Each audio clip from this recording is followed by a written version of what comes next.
No one would have believed in the early years of the 21st century that our world was being watched by intelligences greater than our own. That as men busied themselves about their various concerns, they observed and studied.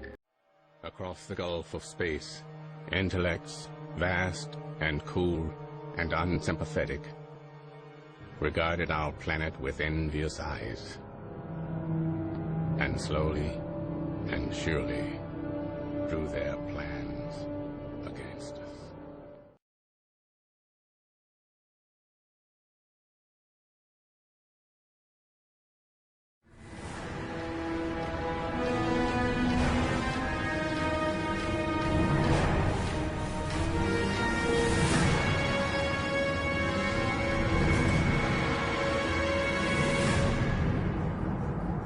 I am forced into speech because men of science have refused to follow my advice without knowing why. It is altogether against my will that I tell my reasons for opposing this contemplated invasion of the Antarctic, with its vast fossil hunt and its wholesale boring and melting of the ancient ice caps. And I am the more reluctant because my warning may be in vain. In the end, I must rely on the judgment and standing of the few scientific leaders who have, on the one hand, sufficient independence of thought to weigh my data on its own hideously convincing merits, or in the light of certain primordial and highly baffling myth cycles, and on the other hand, sufficient influence to deter the exploring world in general from any rash and over-ambitious program in the region of those mountains of madness. It is an unfortunate fact that relatively obscure men like myself and my associates, connected only with a small university, have little chance of making an impression where matters of a wildly bizarre or highly controversial nature are concerned. As a geologist, my object in leading the Miskatonic University expedition was wholly that of securing deep-level specimens of rock and soil from various parts of the Antarctic continent, aided by the remarkable drill devised by Professor Frank H. Parbody of our engineering department. I had no wish to be a pioneer in any other field than this, but I did hope that the use of this new mechanical appliance at different points along previously explored paths would bring to light materials of a sort hitherto unreached by the ordinary methods of collection. We planned to cover as great an area as one Antarctic season, or longer if absolutely necessary, would permit, operating mostly in the mountain ranges and on the plateau south of Ross Sea, regions explored in varying degree by Shackleton, Amundsen, Scott, and Byrd. The public knows of the Miskatonic expedition through our frequent wireless reports to the Arkham Advertiser and Associated Press, and through the later articles of Parbody and myself.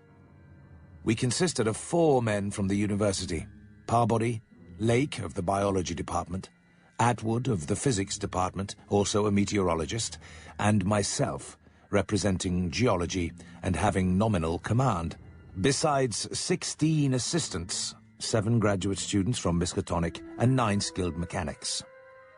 Of these 16, 12 were qualified aeroplane pilots, all but 2 of whom were competent wireless operators. As the newspapers told, we sailed from Boston Harbor on September the 2nd, 1930, taking a leisurely course down the coast and through the Panama Canal, and stopping at Samoa and Hobart, Tasmania, at which latter place we took on final supplies. None of our exploring party had ever been in the polar regions before, hence we all relied greatly on our ship captains.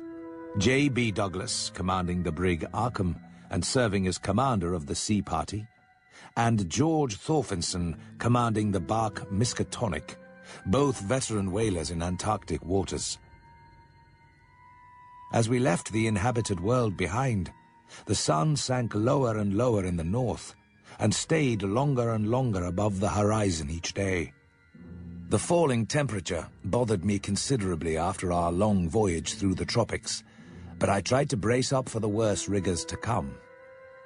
On many occasions, the curious atmospheric effects enchanted me vastly, these including a strikingly vivid mirage, the first I had ever seen, in which distant bergs became the battlements of unimaginable cosmic castles.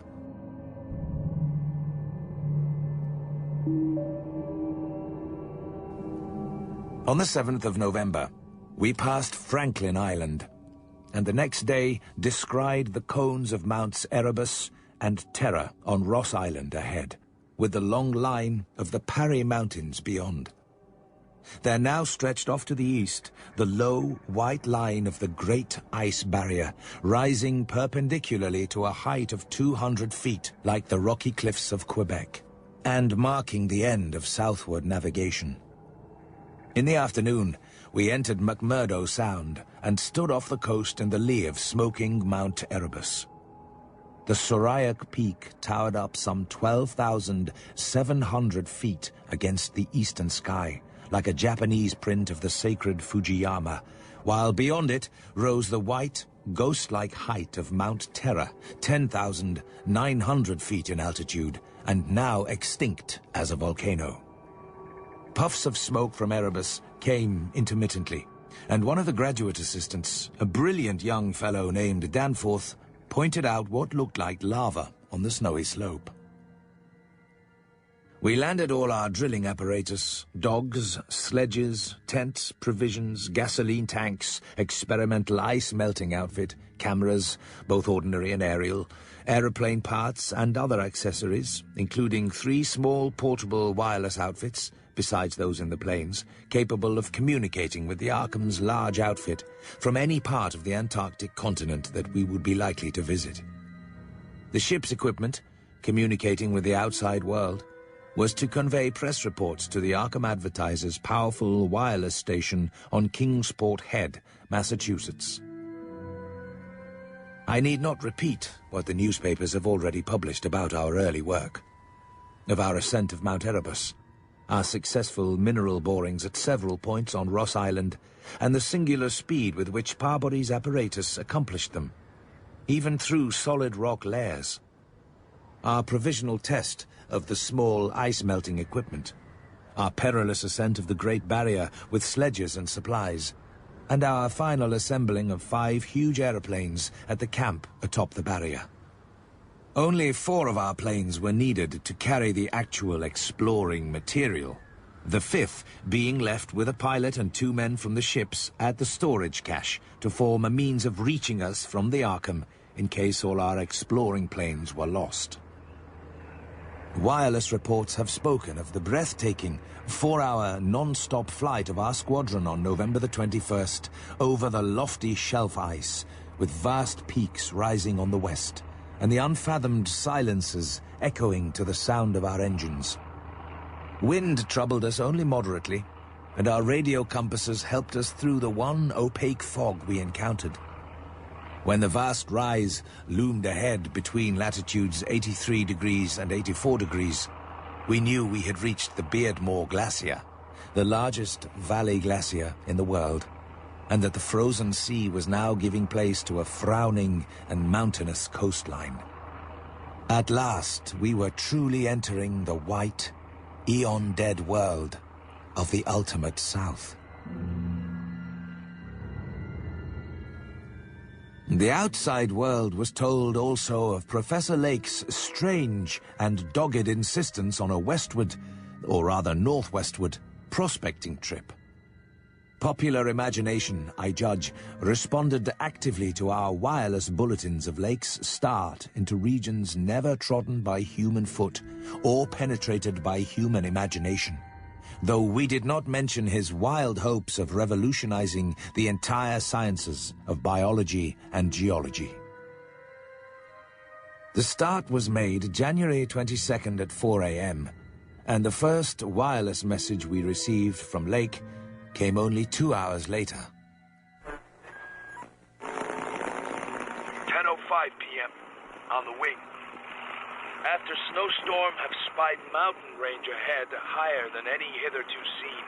may equal Himalayas, allowing for height of plateau. Probable latitude 76 degrees 15 minutes, longitude 113 degrees 10 minutes east. Reaches far as can see to right and left. Suspicion of 2 smoking cones. All peaks black and bare of snow. Gale blowing off them impedes navigation. After that, Parbody, the men, and I hung breathlessly over the receiver. Thought of this titanic mountain rampart inflamed our deepest sense of adventure, and we rejoiced that our expedition, if not ourselves personally, had been its discoverers. In half an hour, Lake called us again. Moulton's plane forced down on plateau and foothills, but nobody hurt and perhaps can repair. Shall transfer essentials to other 3 for return or further moves if necessary, but no more heavy plane travel needed just now. Mountains surpass anything in imagination. And going up scouting in Carroll's plane with all weight out. You can't imagine anything like this. Highest peaks must go over 35,000 feet. Everest out of the running. Atwood to work out height with theodolite while Carroll and I go up. Probably wrong about cones, for formations look stratified. Possibly Precambrian slate with other strata mixed in. Queer skyline effects. Regular sections of cubes clinging to highest peaks. Whole thing marvelous in red gold light of low sun. Like land of mystery in a dream, or gateway to forbidden world of untrodden wonder. Though it was technically sleeping time, not one of us listeners thought for a moment of retiring.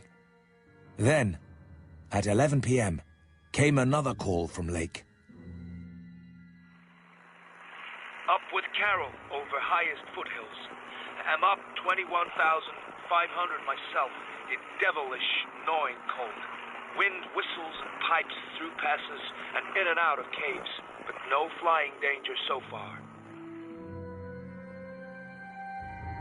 Obviously, Lake's boring operations, as well as his aeroplane activities, would require a great deal for the new base, which he planned to establish at the foot of the mountains.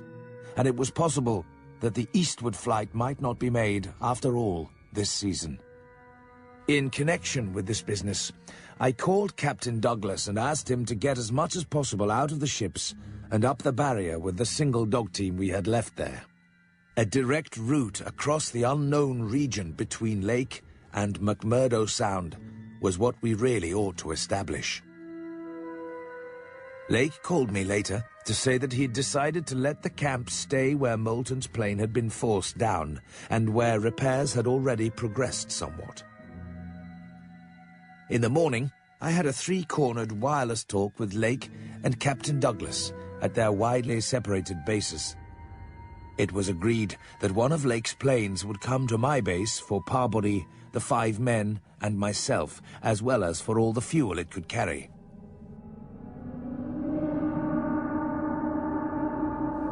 After about 4 p.m., Lake began sending in the most extraordinary and excited messages. His working day had started unpropitiously, since an aeroplane survey of the nearly exposed rock surfaces showed an entire absence of those Archean and primordial strata for which he was looking, and which formed so great a part of the colossal peaks that loomed up at a tantalizing distance from the camp. It was about 3 hours afterward, following the first really heavy blast of the operation, that the shouting of the drill crew was heard, and that young Gedney, the acting foreman, rushed into the camp with the startling news. They had struck a cave. Early in the boring, the sandstone had given place to a vein of Comanchean limestone full of minute fossil cephalopods, corals, echini, and spirifera, and with occasional suggestions of siliceous sponges and marine vertebrate bones, the latter probably of teleosts, sharks, and ganoids. This in itself was important enough, as affording the first vertebrate fossils the expedition had yet secured. But when, shortly afterward, the drill head dropped through the stratum into apparent vacancy, a wholly new and doubly intense wave of excitement spread among the excavators. A good-sized blast had laid open the subterrane secret, and now, through a jagged aperture perhaps 5 feet across and 3 feet thick, there yawned before the avid searchers a section of shallow limestone hollowing worn more than 50 million years ago by the trickling groundwaters of a bygone tropic world. When Lake had satisfied the first keen edge of his curiosity, he scribbled a message in his notebook and had young Moulton run back to the camp to dispatch it by wireless. This was my first word of the discovery. Lake was not content to let his first message stand, but had another bulletin written and dispatched across the snow to the camp before Moulton could get back. Those who followed the newspapers will remember the excitement created among men of science by that afternoon's reports which have finally led, after all these years, to the organization of the proposed Starkweather Moor expedition, which I am so anxious to dissuade from its purposes. Fowler makes discovery of highest importance in sandstone and limestone fragments from blasts. Several distinct triangular striated prints, like those in Archean slate, proving that source survived from over 600 million years ago to Comanchean times without more than moderate morphological changes and decrease in average size. Comanchean prints apparently more primitive or decadent, if anything, than older ones, emphasize the importance of discovery and press.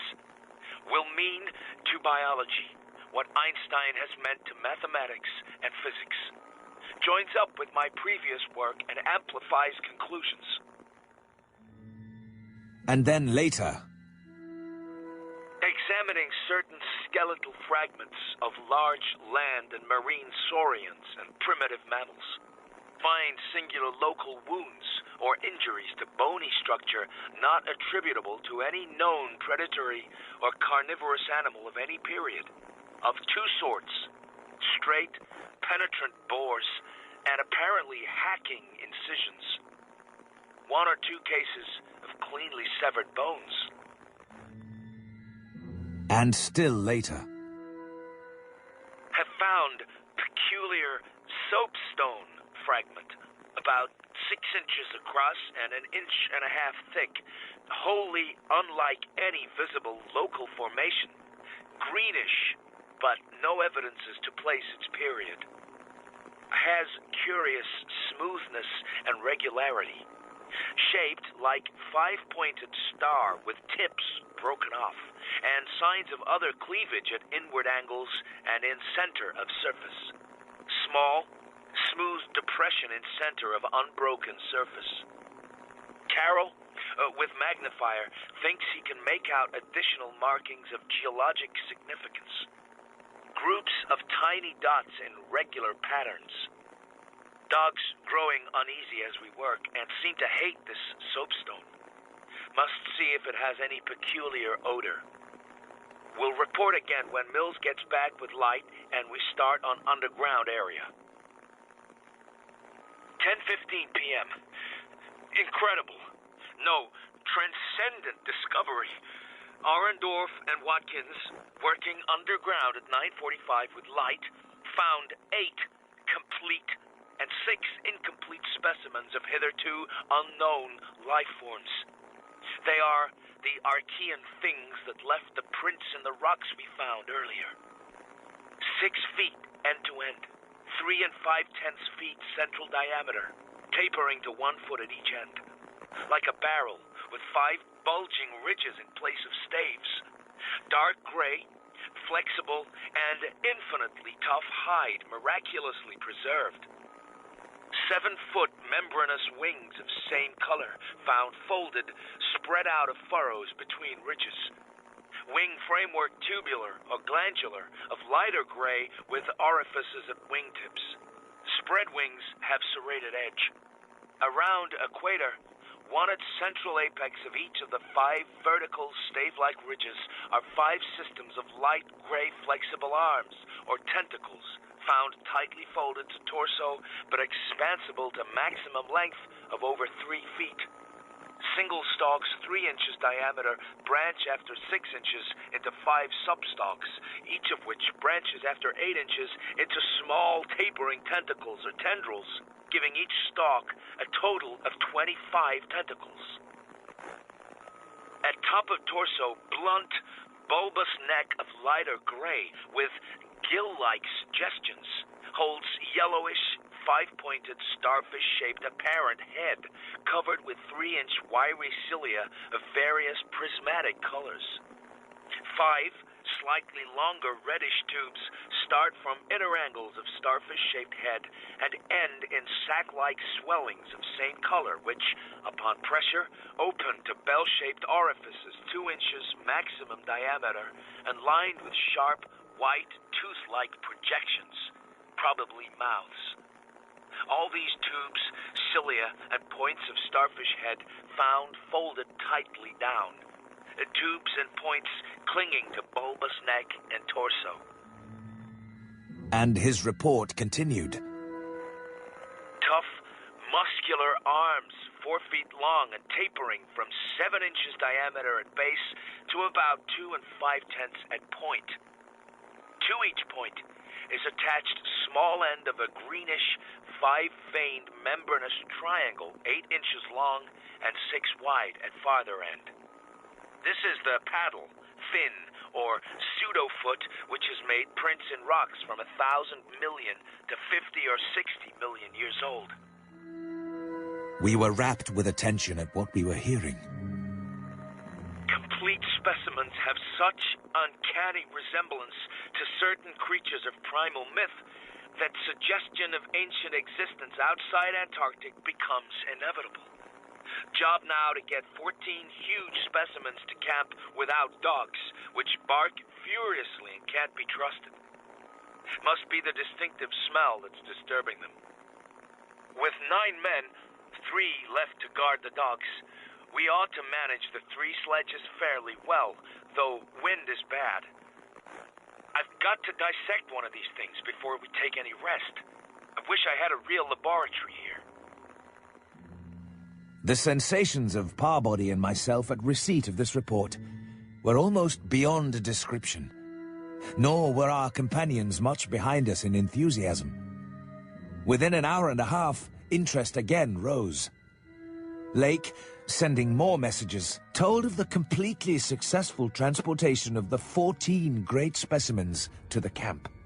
The specimens were laid out on the hard snow near the camp, save for one on which Lake was making crude attempts at dissection. Results, quickly reported over the wireless, were baffling and provocative indeed.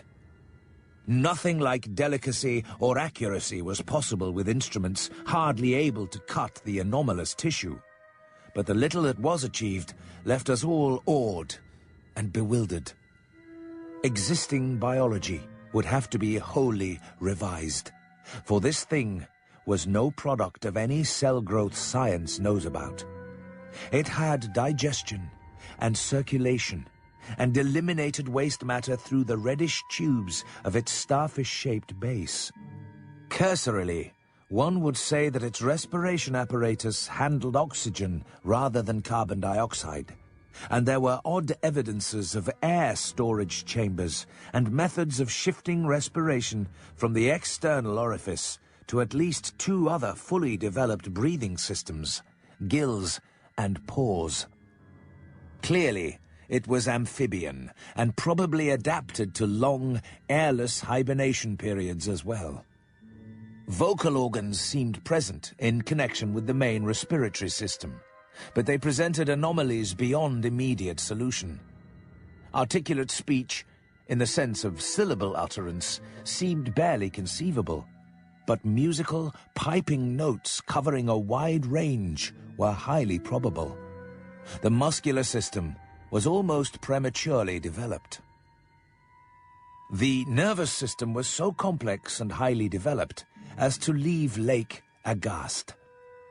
Its 5-lobed brain was surprisingly advanced, and there were signs of a sensory equipment served in part through the wiry cilia of the head, involving factors alien to any other terrestrial organism. It was partly vegetable, but had 3/4 of the essentials of animal structure. That it was marine in origin, its symmetrical contour and certain other attributes clearly indicated. Yet, one could not be exact as to the limits of its later adaptations. The wings, after all, held a persistent suggestion of the aerial. How it could have undergone its tremendously complex evolution on a newborn Earth in time to leave prints in Archean rocks was so far beyond conception as to make Lake whimsically recall the primal myths about great old ones who filtered down from the stars and concocted Earth life as a joke or mistake. It was after 4 a.m. when Lake at last prepared to sign off and advised us all to share the rest period his outfit would take. I gave Lake a warm word of congratulations, owning up that he was right about the western trip, and we all agreed to get in touch by wireless at 10 in the morning. At that point, Lake would send a plane for the party at my base. Just before retiring, I dispatched a final message to the Arkham with instructions about toning down the day's news for the outside world, since the full details seemed radical enough to rouse a wave of incredulity until further substantiated. None of us, I imagine, slept very heavily or continuously that morning. Both the excitement of Lake's discovery and the mounting fury of the wind were against such a thing. So savage was the blast, even where we were, that we could not help wondering how much worse it was at Lake's camp, directly under the vast, unknown peaks that bred and delivered it. McTighe was awake at 10 o'clock and tried to get Lake on the wireless as agreed, but some electrical condition in the disturbed air to the westward seemed to prevent communication. Throughout the day, we all listened anxiously and tried to get Lake at intervals, but invariably without results. About noon, a positive frenzy of wind stampeded out of the west, causing us to fear for the safety of our camp. But it eventually died down with only a moderate relapse at 2 p.m. After 3 o'clock, it was very quiet, and we redoubled our efforts to get Lake. Nevertheless, the stony silence continued. And when we thought of the delirious force the wind must have had in his locality, we could not help making the more direful conjectures. Our fears for Lake and his party had become intense and definite, and after a wireless consultation with the sea captains Douglas and Thorfinson, I resolved to take steps toward investigation. The 5th aeroplane, which we had left at the McMurdo Sound supply cache with Sherman and 2 sailors, was in good shape and ready for instant use, and it seemed that the very emergency for which it had been saved was now upon us. I got Sherman by wireless and ordered him to join me with the plane and the 2 sailors at the southern base as quickly as possible, the air conditions being apparently highly favorable. At 7:15 a.m., January 25th, we started flying northwestward under McTighe's pilotage with 10 men, 7 dogs, a sledge, a fuel and food supply, and other items including the plane's wireless outfit. The sailor Larson was first to spy the jagged line of witch-like cones and pinnacles ahead, and his shouts sent everyone to the windows of the great cabined plane. Despite our speed, they were very slow in gaining prominence. Hence we knew that they must be infinitely far off, and visible only because of their abnormal height. I could not help feeling that they were evil things, mountains of madness, whose farther slopes looked out over some accursed ultimate abyss.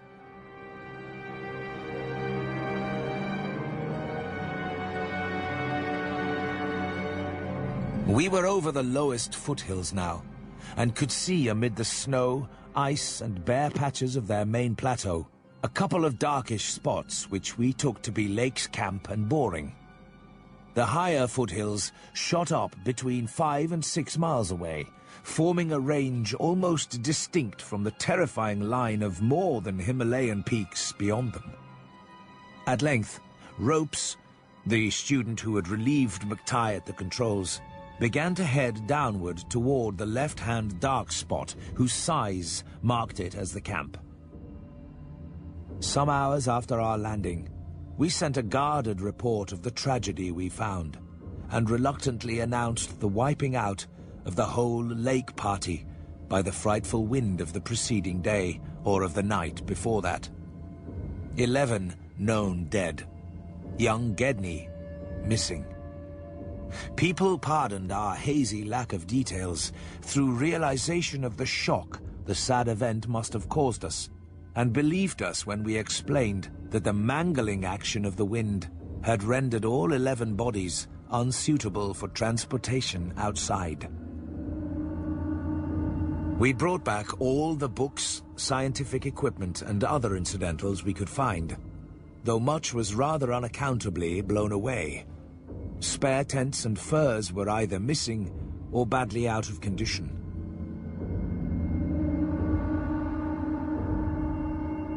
It was approximately 4 p.m., after wide plain cruising had forced us to give Gedney up for lost, that we sent our guarded message to the Arkham for relaying.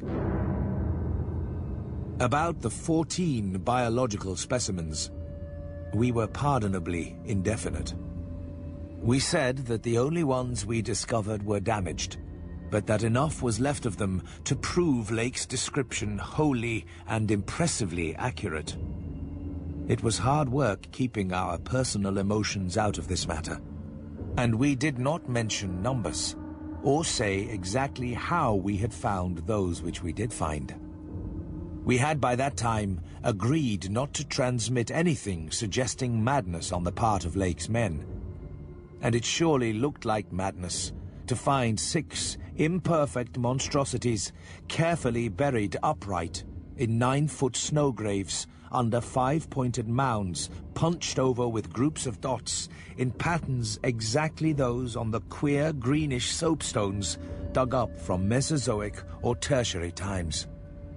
The 8 perfect specimens mentioned by Lake seemed to have been completely blown away. We were careful, too, about the public's general peace of mind. Hence, Danforth and I said little about that frightful trip over the mountains the next day.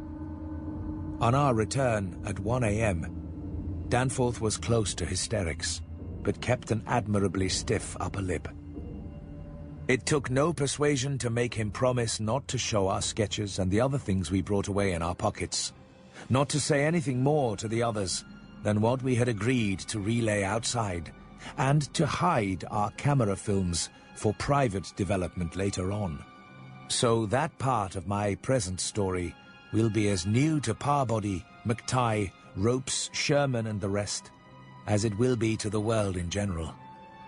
Indeed, Danforth is closer-mouthed than I, for he saw, or thinks he saw, one thing he will not tell even me.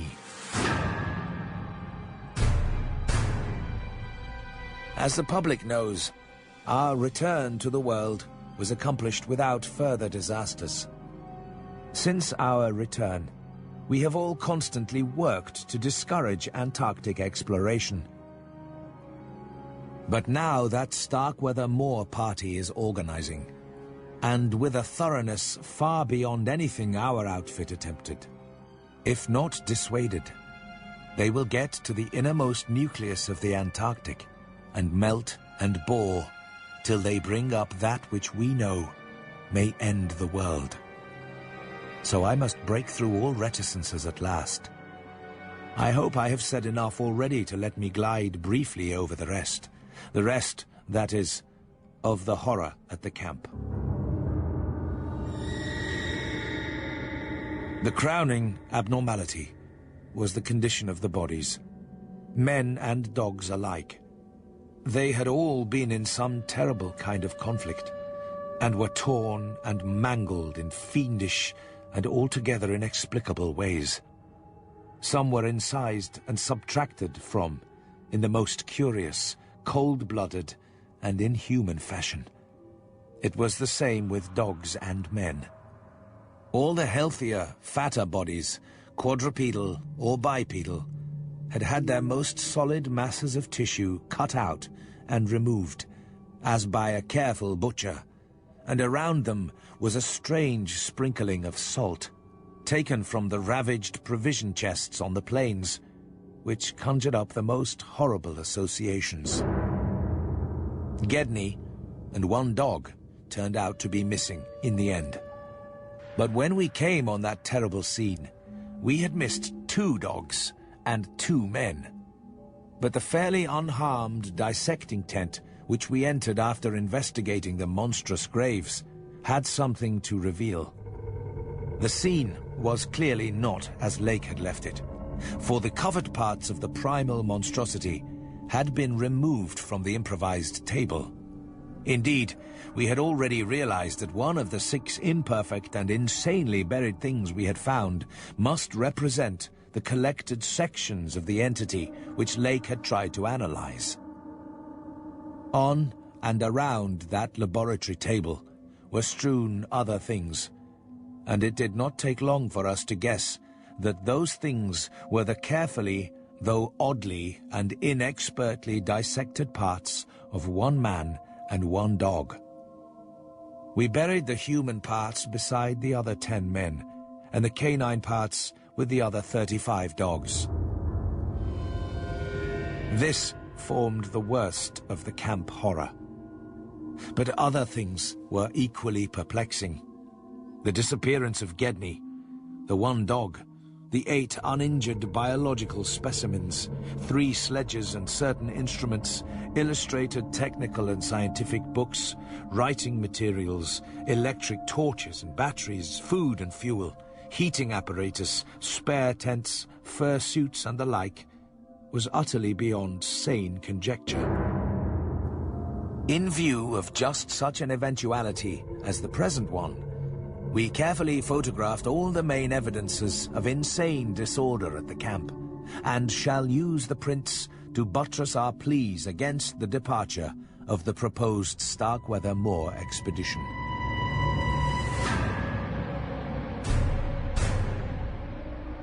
Our first act after finding the bodies in the shelter was to photograph and open the row of insane graves with the 5-pointed snow mounds. We could not help noticing the resemblance of these monstrous mounds, with their clusters of grouped dots, to poor Lake's descriptions of the strange, greenish soapstones. And when we came on some of the soapstones themselves in the great mineral pile, we found the likeness very close indeed. In spite of all the prevailing horrors, we were left with enough sheer scientific zeal and adventurousness to wander about the unknown realm beyond those mysterious mountains.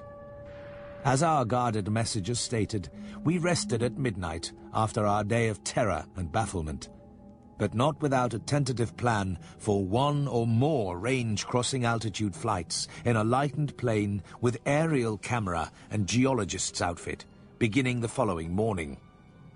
It was decided that Danforth and I try it first, and we awaked at 7 a.m., intending an early flight. However, heavy winds, mentioned in our brief bulletin to the outside world, delayed our start till nearly 9 o'clock.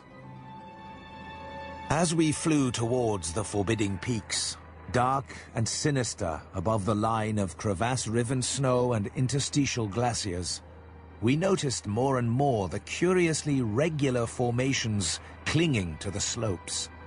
The ancient and wind-weathered rock strata proved that these pinnacles had been towering up in exactly the same way since a surprisingly early time in Earth's history, perhaps over 50 million years.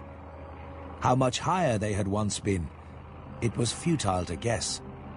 But everything about this strange region pointed to obscure atmospheric influences unfavorable to change, and calculated to retard the usual climatic processes of rock disintegration. How to account for such things in this place was frankly beyond me, and I felt queerly humbled as a geologist. Igneous formations often have strange regularities, like the famous Giant's Causeway in Ireland, but this stupendous range, despite Lake's original suspicion of smoking cones, was above all else non-volcanic in evident structure. The curious cave mouths, near which the odd formations seemed most abundant, presented another, albeit a lesser puzzle, because of their regularity of outline. They were often approximately square or semicircular, as if the natural orifices had been shaped to greater symmetry by some magic hand. Their numerousness and wide distribution were remarkable, and suggested that the whole region was honeycombed with tunnels dissolved out of limestone strata. Such glimpses as we secured did not extend far within the caverns, but we saw that they were apparently clear of stalactites and stalagmites.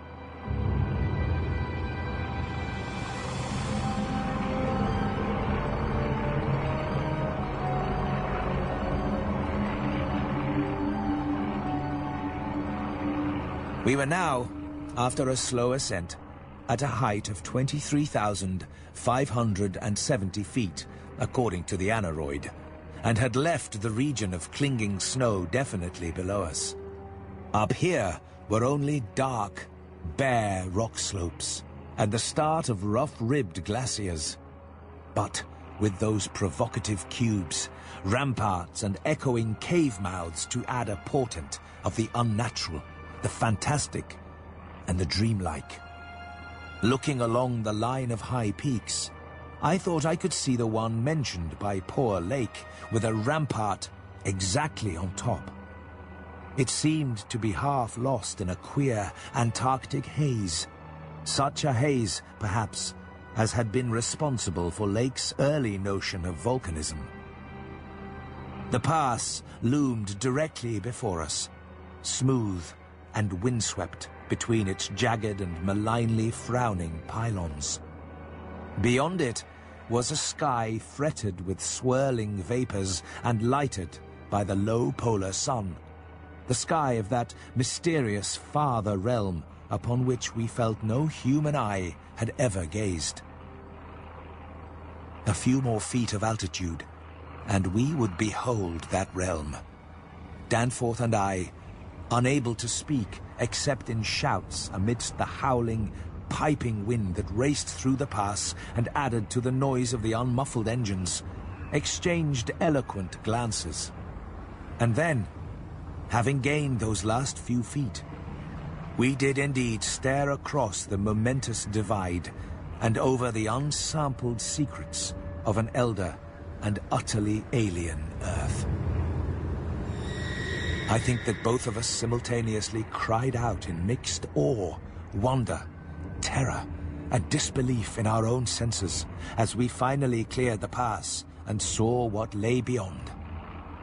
Our eyes swept that limitless, tempest-scarred plateau and grasped the almost endless labyrinth of colossal, regular, and geometrically eurythmic stone masses which reared their crumbled and pitted crests above a glacial sheet not more than 40 or 50 feet deep at its thickest, and in places obviously thinner. The effect of the monstrous sight was indescribable, for some fiendish violation of natural law seemed certain at the outset. Here, on a hellishly ancient tableland fully 20,000 feet high, and in a climate deadly to habitation since a pre-human age not less than 500,000 years ago, there stretched, nearly to the vision's limit, a tangle of orderly stone which only the desperation of mental self-defense could possibly attribute to any but conscious and artificial cause. We had previously dismissed, so far as serious thought was concerned, any theory that the cubes and ramparts of the mountainsides were other than natural in origin. How could they be otherwise, when man himself could scarcely have been differentiated from the great apes at the time when this region succumbed to the present unbroken reign of glacial death? Only the incredible, unhuman massiveness of these vast stone towers and ramparts had saved the frightful things from utter annihilation in the hundreds of thousands, perhaps millions of years it had brooded there amidst the blasts of a bleak upland. Corona Mundi, roof of the world. All sorts of fantastic phrases sprang to our lips as we looked dizzily down at the unbelievable spectacle. I thought again of the eldritch primal myths that had so persistently haunted me since my first sight of this dead Antarctic world. Of the demoniac plateau of Leng. Of the Maigo, or abominable snowmen of the Himalayas. Of the narcotic manuscripts with their pre-human implications. Of the Cthulhu cult. Of the Necronomicon. And of the Hyperborean legends of formless Tsathoggua, and the worse-than-formless star spawn associated with that semi-entity. For boundless miles in every direction, the thing stretched off with very little thinning. Indeed, as our eyes followed it to the right and left along the base of the low, gradual foothills which separated it from the actual mountain rim, we decided that we could see no thinning at all, except for an interruption at the left of the pass through which we had come. We had merely struck, at random, a limited part of something of incalculable extent. The foothills were more sparsely sprinkled with grotesque stone structures, linking the terrible city to the already familiar cubes and ramparts which evidently formed its mountain outposts. These latter, as well as the queer cave mouths, were as thick on the inner as on the outer sides of the mountains. Looking back to our sensations, and recalling our dazedness at viewing this monstrous survival from eons we had thought pre-human, I can only wonder that we preserved the semblance of equilibrium, which we did. Of course, we knew that something, chronology, scientific theory, or our own consciousness, was woefully awry. Yet we kept enough poise to guide the plane, observe many things quite minutely, and take a careful series of photographs, which may yet serve both us and the world in good stead. In my case, ingrained scientific habit may have helped, for above all my bewilderment and sense of menace, there burned a dominant curiosity to fathom more of this age-old secret, to know what sort of beings had built and lived in this incalculably gigantic place, and what relation to the general world of its time, or of other times so unique a concentration of life could have had. For this place, it could be no ordinary city. It must have formed the primary nucleus and center of some archaic and unbelievable chapter of Earth's history whose outward ramifications, recalled only dimly in the most obscure and distorted myths, had vanished utterly amidst the chaos of terrene convulsions long before any human race we know had shambled out of apedom. Flying inland from the mountains, we discovered that the city was not of infinite width, even though its length along the foothills seemed endless. After about 30 miles, the grotesque stone buildings began to thin out, and in 10 more miles, we came to an unbroken waste virtually without signs of sentient artifice. So far we had made no landing, yet to leave the plateau without an attempt at entering some of the monstrous structures would have been inconceivable. Accordingly, we decided to find a smooth place on the foothills near our navigable pass, there grounding the plane and preparing to do some exploration on foot. Though these gradual slopes were partly covered with a scattering of ruins, low flying soon disclosed an ampler number of possible landing places. Selecting that nearest to the pass, since our flight would be across the Great Range and back to camp, We succeeded about 12:30 p.m. in effecting a landing on a smooth, hard snowfield, wholly devoid of obstacles, and well adapted to a swift and favorable takeoff later on.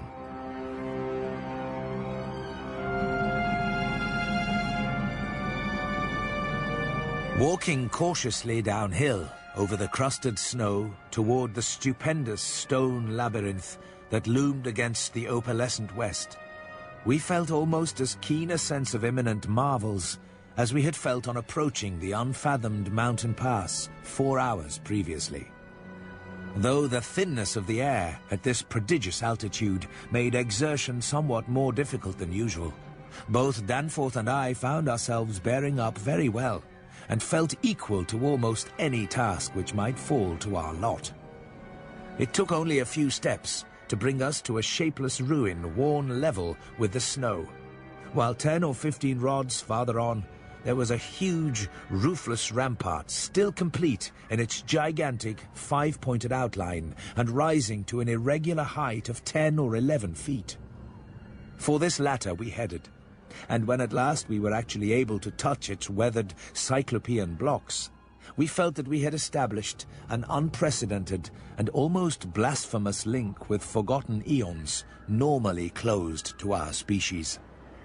This rampart, shaped like a star and perhaps 300 feet from point to point, was built of Jurassic sandstone blocks of irregular size, averaging 6 by 8 feet in surface. There was a row of arched loopholes, or windows, about 4 feet wide and 5 feet high, spaced quite symmetrically along the points of the star and at its inner angles, and with the bottoms about 4 feet from the glaciated surface. Looking through these, we could see that the masonry was fully 5 feet thick, that there were no partitions remaining within, and that there were traces of banded carvings or bas-reliefs on the interior walls. Facts we had indeed guessed before when flying low over this rampart and others like it.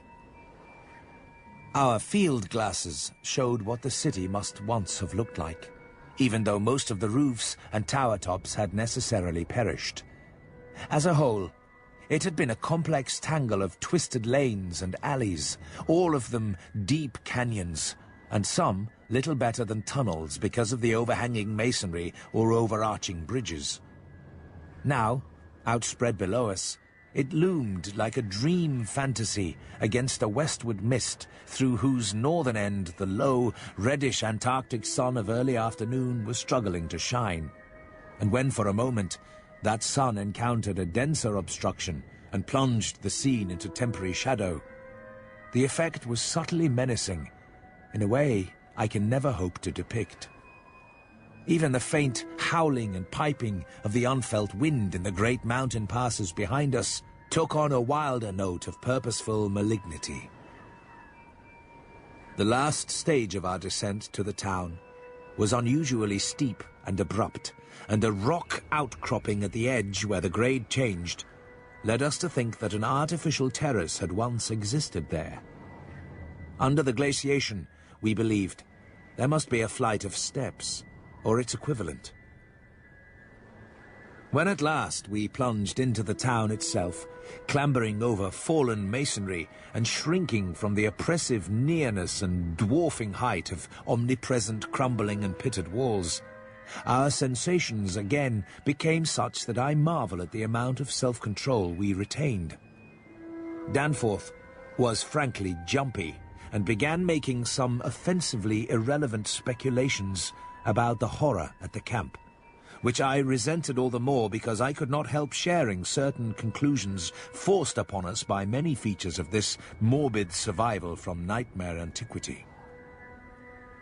The speculations worked on his imagination too, for in one place, where a debris-littered alley turned a sharp corner, he insisted that he saw faint traces of ground markings which he did not like, whilst elsewhere he stopped to listen to a subtle, imaginary sound from some undefined point. A muffled, musical piping, he said, not unlike that of the wind in the mountain caves, yet somehow disturbingly different. The ceaseless five-pointedness of the surrounding architecture, and of the few distinguishable mural arabesques, had a dimly sinister suggestiveness we could not escape, and gave us a touch of terrible subconscious certainty concerning the primal entities which had reared and dwelt in this unhallowed place. It would be cumbrous to give a detailed, consecutive account of our wanderings inside that cavernous, eon-dead honeycomb of primal masonry. That monstrous lair of elder secrets, which now echoed for the first time, after uncounted epochs, to the tread of human feet. This is especially true because so much of the horrible drama and revelation came from a mere study of the omnipresent mural carvings. Our flashlight photographs of those carvings will do much toward proving the truth of what we are now disclosing, and it is lamentable that we had not a larger film supply with us.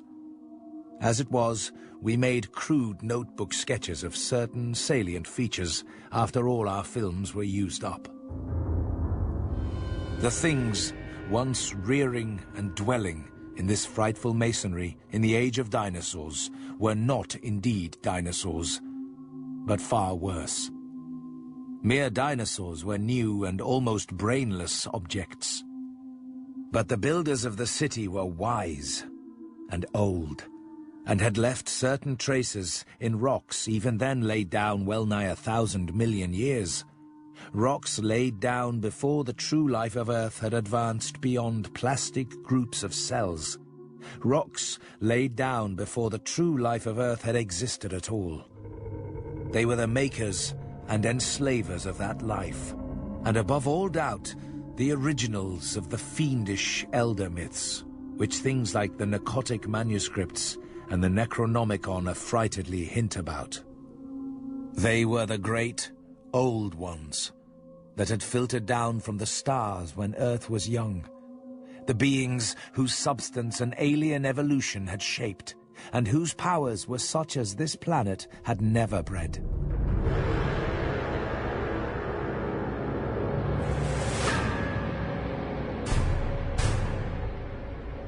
Myth or otherwise, the sculptures told of the coming of those star-headed things to the nascent, lifeless Earth out of cosmic space. Their coming, and the coming of many other alien entities, such as at certain times embark upon spatial pioneering. They seemed able to traverse the interstellar ether on their vast, membranous wings, thus oddly confirming some curious hill folklore long ago told me by an antiquarian colleague. They had lived under the sea a good deal, building fantastic cities and fighting terrific battles with nameless adversaries by means of intricate devices employing unknown principles of energy. Their preternatural toughness of organization and simplicity of natural wants made them peculiarly able to live on a high plane without the more specialized fruits of artificial manufacture, and even without garments, except for occasional protection against the elements. It was under the sea, at first for food and later for other purposes, that they first created Earth life, using available substances according to long-known methods. The more elaborate experiments came after the annihilation of various cosmic enemies. They had done the same thing on other planets, having manufactured not only necessary foods, but certain multicellular protoplasmic masses capable of molding their tissues into all sorts of temporary organs under hypnotic influence, and thereby forming ideal slaves to perform the heavy work of the community. These viscous masses were without doubt what Abdul al-Hazred whispered about as the Shoggoths in his frightful Necronomicon, though even that mad Arab had not hinted that any existed on Earth except in the dreams of those who had chewed a certain alkaloidal herb. With the aid of the Shoggoths, whose expansions could be made to lift prodigious weights, the small, low cities under the sea grew to vast and imposing labyrinths of stone, not unlike those which later rose on land. Indeed, the highly adaptable Old Ones had lived much on land in other parts of the universe, and probably retained many traditions of land construction. Of the life of the Old Ones, both under the sea and after part of them migrated to land, volumes could be written. Those in shallow water had continued the fullest use of the eyes at the ends of their 5 main head tentacles, and had practiced the arts of sculpture and of writing in quite the usual way. The writing accomplished with a stylus on waterproof waxen surfaces.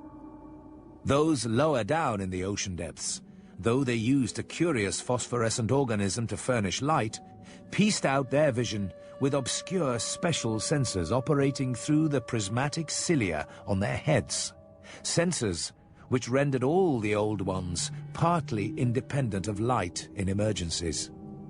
The beings moved in the sea partly by swimming using the lateral arms and partly by wriggling with the lower tier of tentacles containing the pseudo-feet.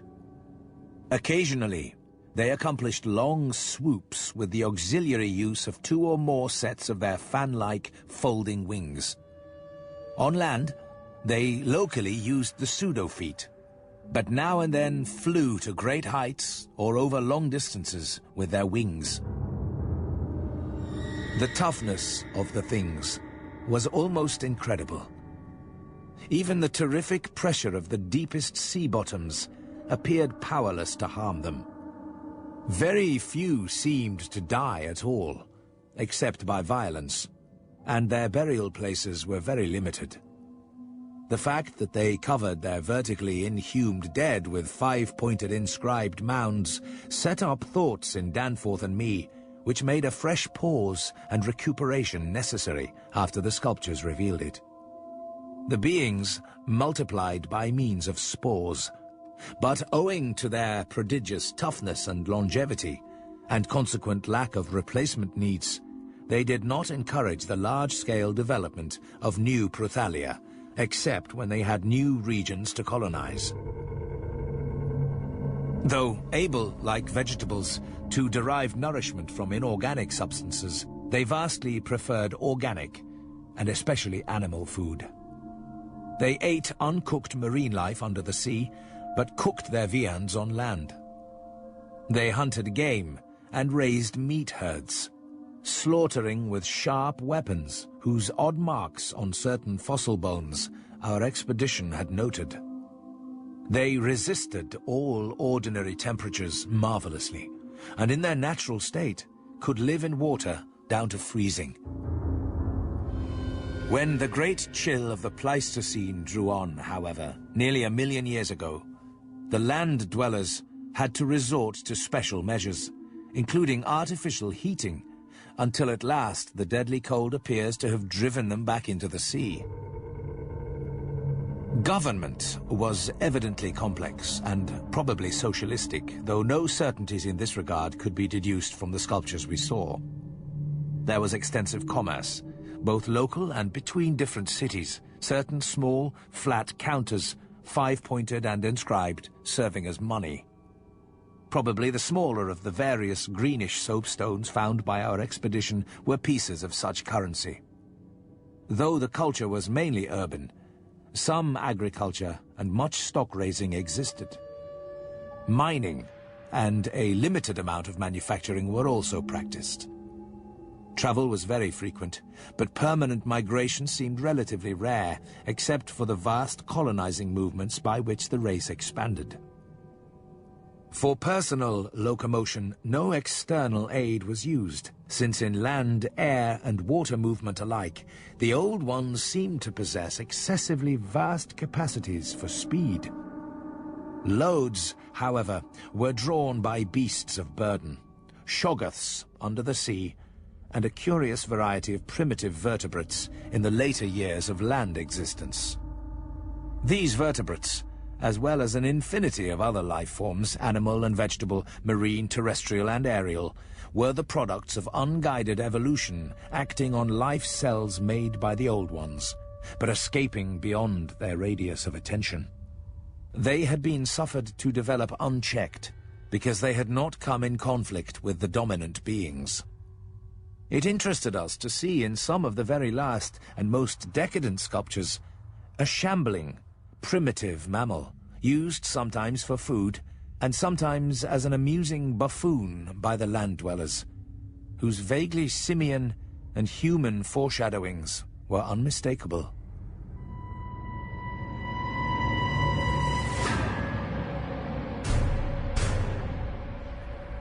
The persistence with which the Old Ones survived various geologic changes and convulsions of the Earth's crust was little short of miraculous. Though few or none of their first cities seemed to have remained beyond the Archean Age, there was no interruption in their civilization or in the transmission of their records. Their original place of advent to the planet was the Antarctic Ocean, and it is likely that they came not long after the matter forming the Moon was wrenched from the neighboring South Pacific. Another race. A land race of beings shaped like octopi and probably corresponding to fabulous pre-human spawn of Cthulhu, soon began filtering down from cosmic infinity and precipitated a monstrous war, which for a time drove the Old Ones wholly back to the sea. A colossal blow in view of the increasing land settlements. Later, peace was made, and the new lands were given to the Cthulhu spawn, whilst the Old Ones held the sea and the older lands. New land cities were founded, the greatest of them in the Antarctic, for this region of first arrival was sacred. From then on, as before, the Antarctic remained the center of the Old Ones' civilization, and all the cities built there by the Cthulhu spawn were blotted out. Then, suddenly, the lands of the Pacific sank again, taking with them the frightful stone city of Relaya and all the cosmic octopi, so that the Old Ones were again supreme on the planet, except for one shadowy fear about which they did not like to speak. At a rather later age, their cities dotted all the land and water areas of the globe. The steady trend down the ages was from water to land, a movement encouraged by the rise of new land masses, though the ocean was never wholly deserted. Another cause of the landward movement was the new difficulty in breeding and managing the shoggoths upon which successful sea life depended. With the march of time, as the sculptures sadly confessed, the art of creating new life from inorganic matter had been lost, so that the Old Ones had to depend on the molding of forms already in existence. On land, the great reptiles proved highly tractable, but the shoggoths of the sea, reproducing by fission and acquiring a dangerous degree of accidental intelligence, presented for a time a formidable problem. They had always been controlled through the hypnotic suggestions of the Old Ones, and had modeled their tough plasticity into various useful temporary limbs and organs. But now their self-modeling powers were sometimes exercised independently, and in various imitative forms implanted by past suggestion. They had, it seems, developed a semi-stable brain whose separate and occasionally stubborn volition echoed the will of the Old Ones, without always obeying it. Sculptured images of these shoggoths filled Danforth and me with horror and loathing. They were normally shapeless entities composed of a viscous jelly which looked like an agglutination of bubbles, and each averaged about 15 feet in diameter when a sphere. They had, however, a constantly shifting shape and volume, throwing out temporary developments, or forming apparent organs of sight, hearing, and speech in imitation of their masters, either spontaneously or according to suggestion. They seem to have become peculiarly intractable toward the middle of the Permian Age. perhaps 150 million years ago, when a veritable war of resubjugation was waged upon them by the marine Old Ones.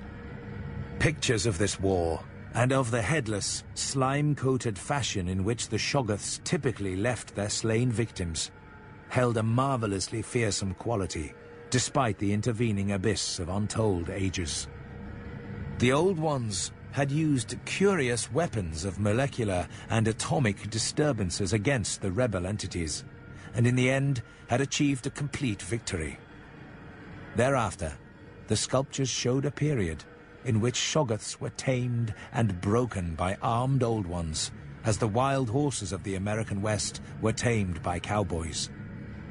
Though during the rebellion, the Shoggoths had shown an ability to live out of water, this transition was not encouraged, since their usefulness on land would hardly have been commensurate with the trouble of their management.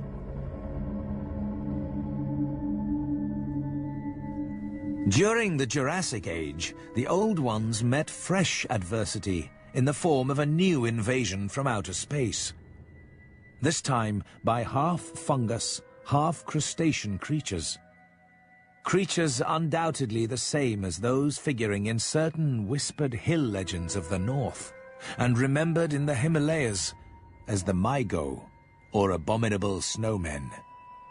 To fight these beings, the Old Ones attempted, for the first time since their terrene advent, to sally forth again into the planetary ether. But despite all traditional preparations, found it no longer possible to leave the Earth's atmosphere. Whatever the old secret of interstellar travel had been, it was now definitely lost to the race. In the end, the Mygo drove the Old Ones out of all the northern lands, though they were powerless to disturb those in the sea. Little by little, the slow retreat of the elder race to their original Antarctic habitat was beginning. All this, of course, assuming that the non-terrestrial linkages and the anomalies ascribed to the invading foes are not pure mythology. Conceivably, the Old Ones might have invented a cosmic framework to account for their occasional defeats, since historical interest and pride obviously formed their chief psychological element. It is significant that their annals failed to mention many advanced and potent races of beings whose mighty cultures and towering cities figure persistently in certain obscure legends. Destruction of cities through the upthrust of mountains, the centrifugal rending of continents, the seismic convulsions of land or sea bottom, and other natural causes was a matter of common record. And it was curious to observe how fewer and fewer replacements were made as the ages wore on. The vast, dead megalopolis that yawned around us seemed to be the last general center of the race, built early in the Cretaceous Age after a titanic earth-buckling had obliterated a still vaster predecessor not far distant. It appeared that this general region was the most sacred spot of all, where reputedly the first Old Ones had settled on a primal sea bottom. In the new city, many of whose features we could recognize in the sculptures, but which stretched fully 100 miles along the mountain range in each direction beyond the farthest limits of our aerial survey, there were reputed to be preserved certain sacred stones forming part of the first sea-bottom city, which thrust up to light after long epochs in the course of the general crumbling of strata. It was only in one late-built house with later, decadent carvings that we obtained any foreshadowing of the final calamity leading to the city's desertion.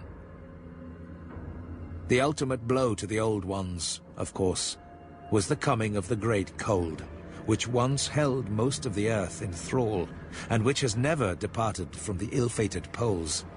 The Great Cold that, at the world's other extremity, put an end to the fabled lands of Lomar and Hyperborea.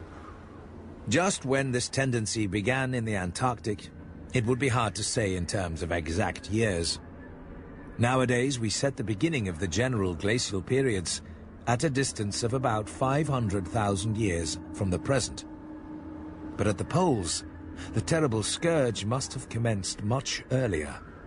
All quantitative estimates are partly guesswork, but it is quite likely that the decadent sculptures, i.e. the most recent, were made considerably less than 1 million years ago, and that the actual desertion of the city was complete long before the conventional opening of the Pleistocene, 500,000 years ago, as reckoned in terms of the Earth's whole surface.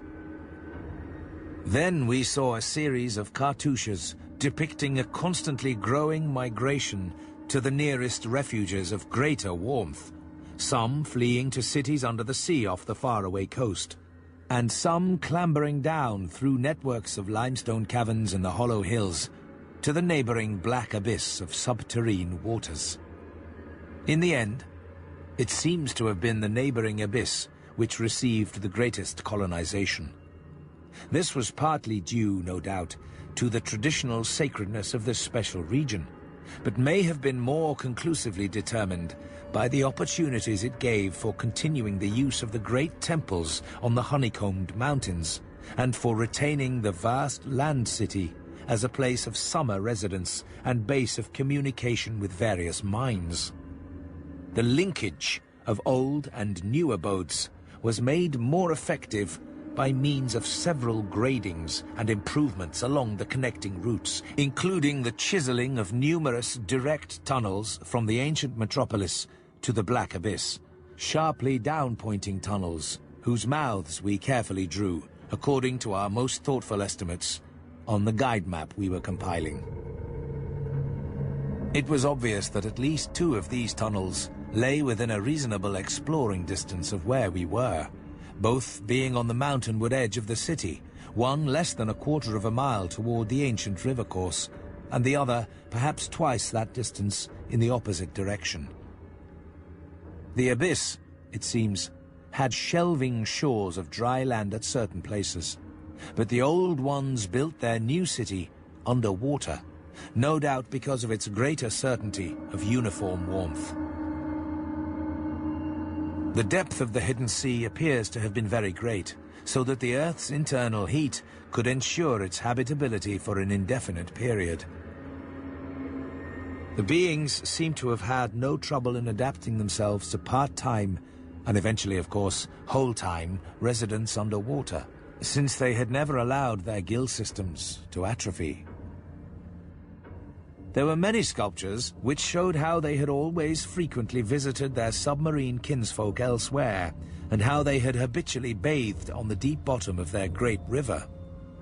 The darkness of inner Earth could likewise have been no deterrent to a race accustomed to long Antarctic nights. Decadent though their style undoubtedly was, these latest carvings had a truly epic quality, where they told of the building of the new city in the cavern sea. The old ones had gone about it scientifically, quarrying insoluble rocks from the heart of the honeycombed mountains, and employing expert workers from the nearest submarine city to perform the construction according to the best methods. These workers brought with them all that was necessary to establish the new venture: shoggoth tissue, from which to breed stone lifters and subsequent beasts of burden for the cavern city, and other protoplasmic matter to mold into phosphorescent organisms for lighting purposes.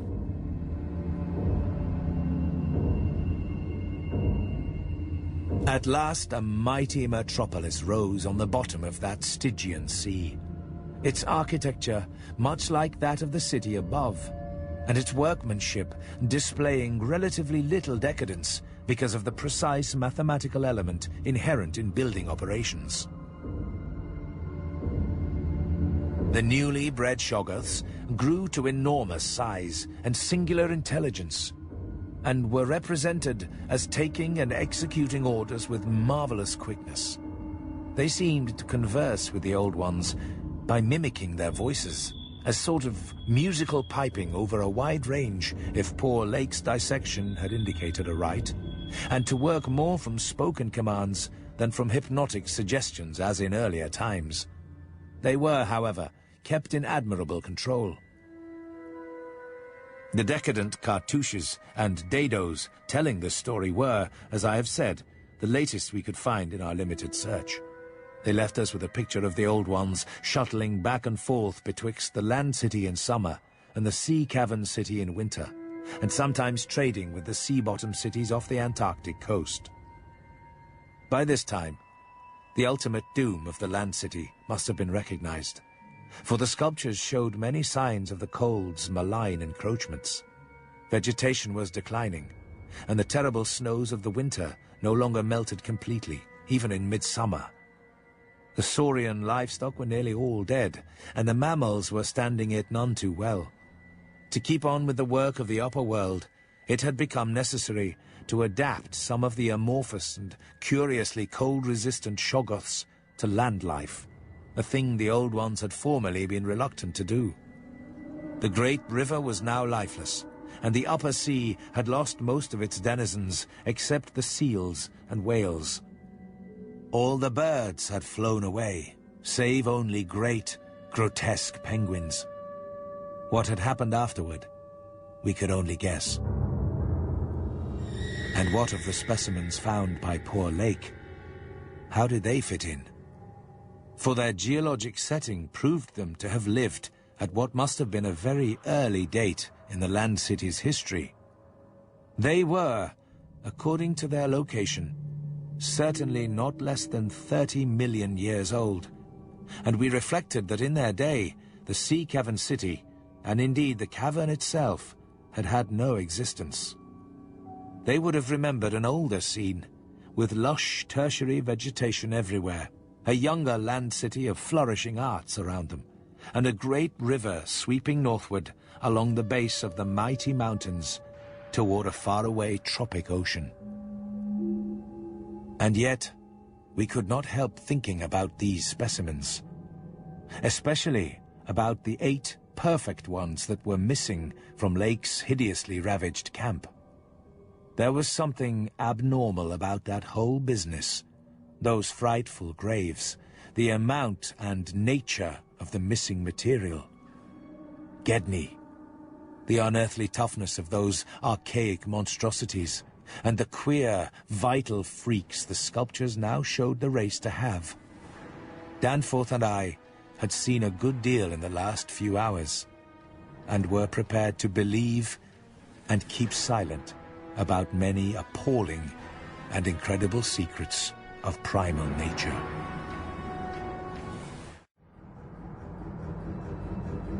Danforth and I's study of the decadent sculptures brought about a change in our immediate objective. This, of course, had to do with the chiseled avenues leading to the black inner world, of whose existence we had not known before, but which we were now eager to find and traverse. From the evident scale of the carvings, we deduced that a steeply descending walk of about a mile through either of the neighboring tunnels would bring us to the brink of the dizzy, sunless cliffs about the great abyss, down whose sides paths, improved by the Old Ones, led to the rocky shore of the hidden and nighted ocean. To behold this fabulous gulf in stark reality was a lure which seemed impossible of resistance once we knew of the thing. Yet we realized we must begin the quest at once if we expected to include it in our present trip. We had wormed our way very close to the computed site of the tunnel's mouth, having crossed a second-story bridge to what seemed plainly the tip of a pointed wall, and descended to a ruinous corridor especially rich in decadently elaborate and apparently ritualistic sculptures of late workmanship, when, shortly before 8:30 p.m., Danforth's keen young nostrils gave us the first hint of something unusual. If we had had a dog with us, I suppose we would have been warned before. At first, we could not precisely say what was wrong with the formerly crystal-pure air, but after a few seconds, our memories reacted only too definitely. Let me try to state the thing without flinching. There was an odor, and that odor was vaguely, subtly, and unmistakably akin to what had nauseated us upon opening the insane grave of the horror Poor Lake had dissected. Danforth's eyes, as well as nose, proved better than mine. For it was likewise he who first noticed the queer aspect of the debris after we had passed many half-choked arches leading to chambers and corridors on the ground level. It did not look quite as it ought after countless thousands of years of desertion. And when we cautiously turned on more light, we saw that a kind of swathe seemed to have been lately tracked through it. The irregular nature of the litter precluded any definite marks, but in the smoother places, there were suggestions of the dragging of heavy objects. Once, we thought there was a hint of parallel tracks, as if of runners. This was what made us pause again. It was during that pause that we caught, simultaneously this time, the other odor ahead. Paradoxically, it was both a less frightful and more frightful odor. Less frightful intrinsically, but infinitely appalling in this place under the known circumstances. For the odor was the plain and familiar one of common petrol, everyday gasoline. Our motivation after that is something I will leave to psychologists. We knew now that some terrible extension of the camp horrors must have crawled into this nighted burial place of the eons, and hence could not doubt any longer the existence of nameless conditions, present, or at least recent, just ahead. Yet in the end, we did let sheer burning curiosity, or anxiety, or auto-hypnotism, or vague thoughts of responsibility toward Gedney, or whatnot, drive us on. We had turned off all light as we stood still, and vaguely noticed that a trace of deeply filtered upper day kept the blackness from being absolute. Having automatically begun to move ahead, we guided ourselves by occasional flashes from our torch. The disturbed debris formed an impression we could not shake off, and the smell of gasoline grew stronger. More and more ruin met our eyes and hampered our feet, until very soon we saw that the forward way was about to cease. Our tunnel quest was a blind one, and we were not even going to be able to reach the basement out of which the abyssward aperture opened. The torch, flashing over the grotesquely carved walls of the blocked corridor in which we stood, showed several doorways in various states of obstruction, and from one of them the gasoline odor, quite submerging that other hint of odor, came with especial distinctness. As we looked more steadily, we saw that beyond a doubt there had been a slight and recent clearing away of debris from that particular opening. Whatever the lurking horror might be, we believed the direct avenue toward it was now plainly manifest. I do not think anyone will wonder that we waited an appreciable time before making any further motion. And yet, when we did venture inside that black arch, our first impression was one of anticlimax. For amidst the littered expanse of that sculptured crypt, a perfect cube with sides of about 20 feet, there remained no recent object of instantly discernible size, so that we looked instinctively, though in vain, for a farther doorway. In another moment, however, Danforth's sharp vision had descried a place where the floor debris had been disturbed, and we turned on both torches full strength. Though what we saw in that light was actually simple and trifling, I am nonetheless reluctant to tell of it because of what it implied. It was a rough leveling of the debris, upon which several small objects lay carelessly scattered, and at one corner of which a considerable amount of gasoline must have been spilled lately enough to leave a strong odor even at this extreme superplateau altitude. In other words, it could not be other than a sort of camp. A camp made by questing beings who, like us, had been turned back by the unexpectedly choked way to the abyss. Let me be plain. The scattered objects were, so far as substance was concerned, all from Lake's camp. There are those who will say Danforth and I were utterly mad not to flee for our lives after that. Perhaps we were mad, for have I not said those horrible peaks were mountains of madness? At any rate, the thing we did was to start back over the indicated course to the circular place, the course which our nameless predecessors must have traversed twice before us. The other neighboring gate to the abyss would lie beyond that. I need not speak of our journey, for it was precisely the same in kind as that by which we had reached the cul-de-sac, except that it tended to adhere more closely to the ground level and even descend to basement corridors. Every now and then we could trace certain disturbing marks in the debris or litter underfoot, and after we had passed outside the radius of the gasoline scent, we were again faintly conscious, spasmodically, of that more hideous and more persistent scent. After the way had branched from our former course, we sometimes gave the rays of our single torch a furtive sweep along the walls, noting in almost every case the well-nigh omnipresent sculptures, which indeed seemed to have formed a main aesthetic outlet for the old ones.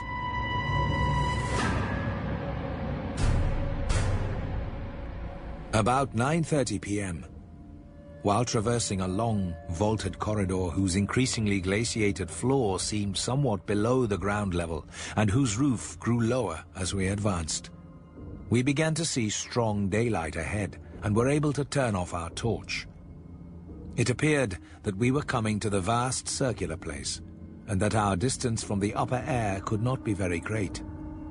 The corridor ended in an arch, surprisingly low for these megalithic ruins, but we could see much through it even before we emerged.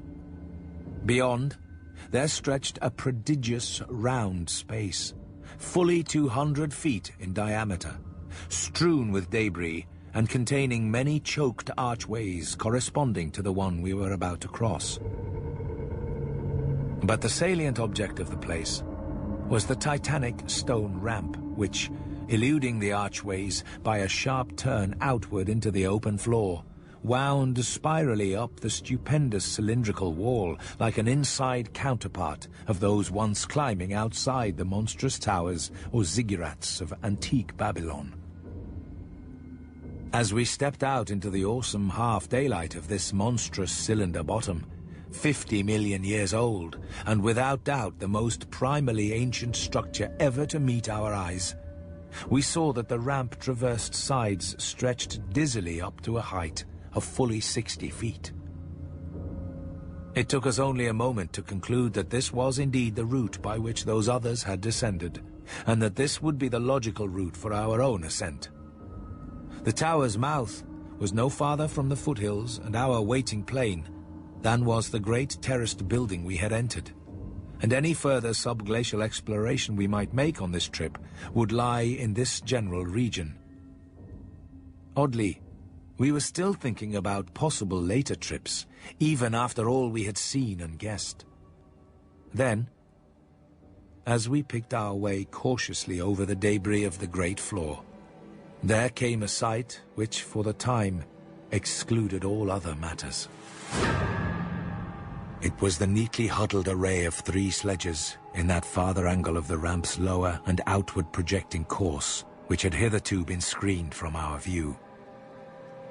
There they were, the 3 sledges missing from Lake's camp, shaken by a hard usage which must have included forcible dragging along great reaches of snowless masonry and debris, as well as much hand portage over utterly unnavigable places.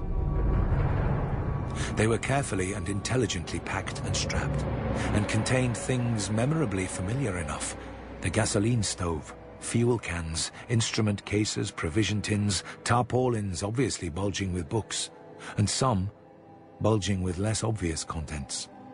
Everything derived from Lake's equipment. After what we had found in that other room, we were in a measure prepared for this encounter. The really great shock came when we stepped over and undid one tarpaulin whose outlines had peculiarly disquieted us. It seems that others, as well as Lake, had been interested in collecting typical specimens. For there were two here, both stiffly frozen, perfectly preserved, patched with adhesive plaster where some wounds around the neck had occurred, and wrapped with care to prevent further damage. They were the bodies of young Gedney and the missing dog.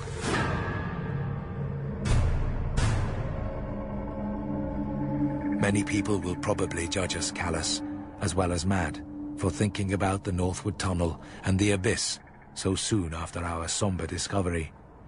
And I am not prepared to say that we would have immediately revived such thoughts, but for a specific circumstance which broke in upon us and set up a whole new train of speculations. We had replaced the tarpaulin over poor Gedney, and were standing in a kind of mute bewilderment, when the sounds finally reached our consciousness. The first sounds we had heard since descending out of the open where the mountain wind whined faintly from its unearthly heights. Well known and mundane though they were, their presence in this remote world of death was more unexpected and unnerving than any grotesque or fabulous tones could possibly have been, since they gave a fresh upsetting to all our notions of cosmic harmony. Had it been some trace of that bizarre musical piping over a wide range which Lake's dissection report had led us to expect in those others, and which indeed our overwrought fancies had been reading into every wind howl we had heard since coming on the Camp Horror, it would have had a kind of hellish congruity with the eon-dead region around us. A voice from other epochs belongs in a graveyard of other epochs. As it was, however, the noise shattered all our profoundly seated adjustments, all our tacit acceptance of the inner Antarctic as a waste utterly and irrevocably void of every vestige of normal life.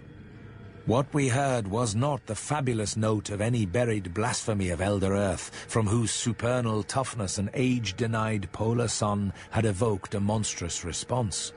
Instead, it was a thing so mockingly normal and so unerringly familiarized by our sea days off Victoria Land and our camp days at McMurdo Sound, that we shuddered to think of it here, where such things ought not to be.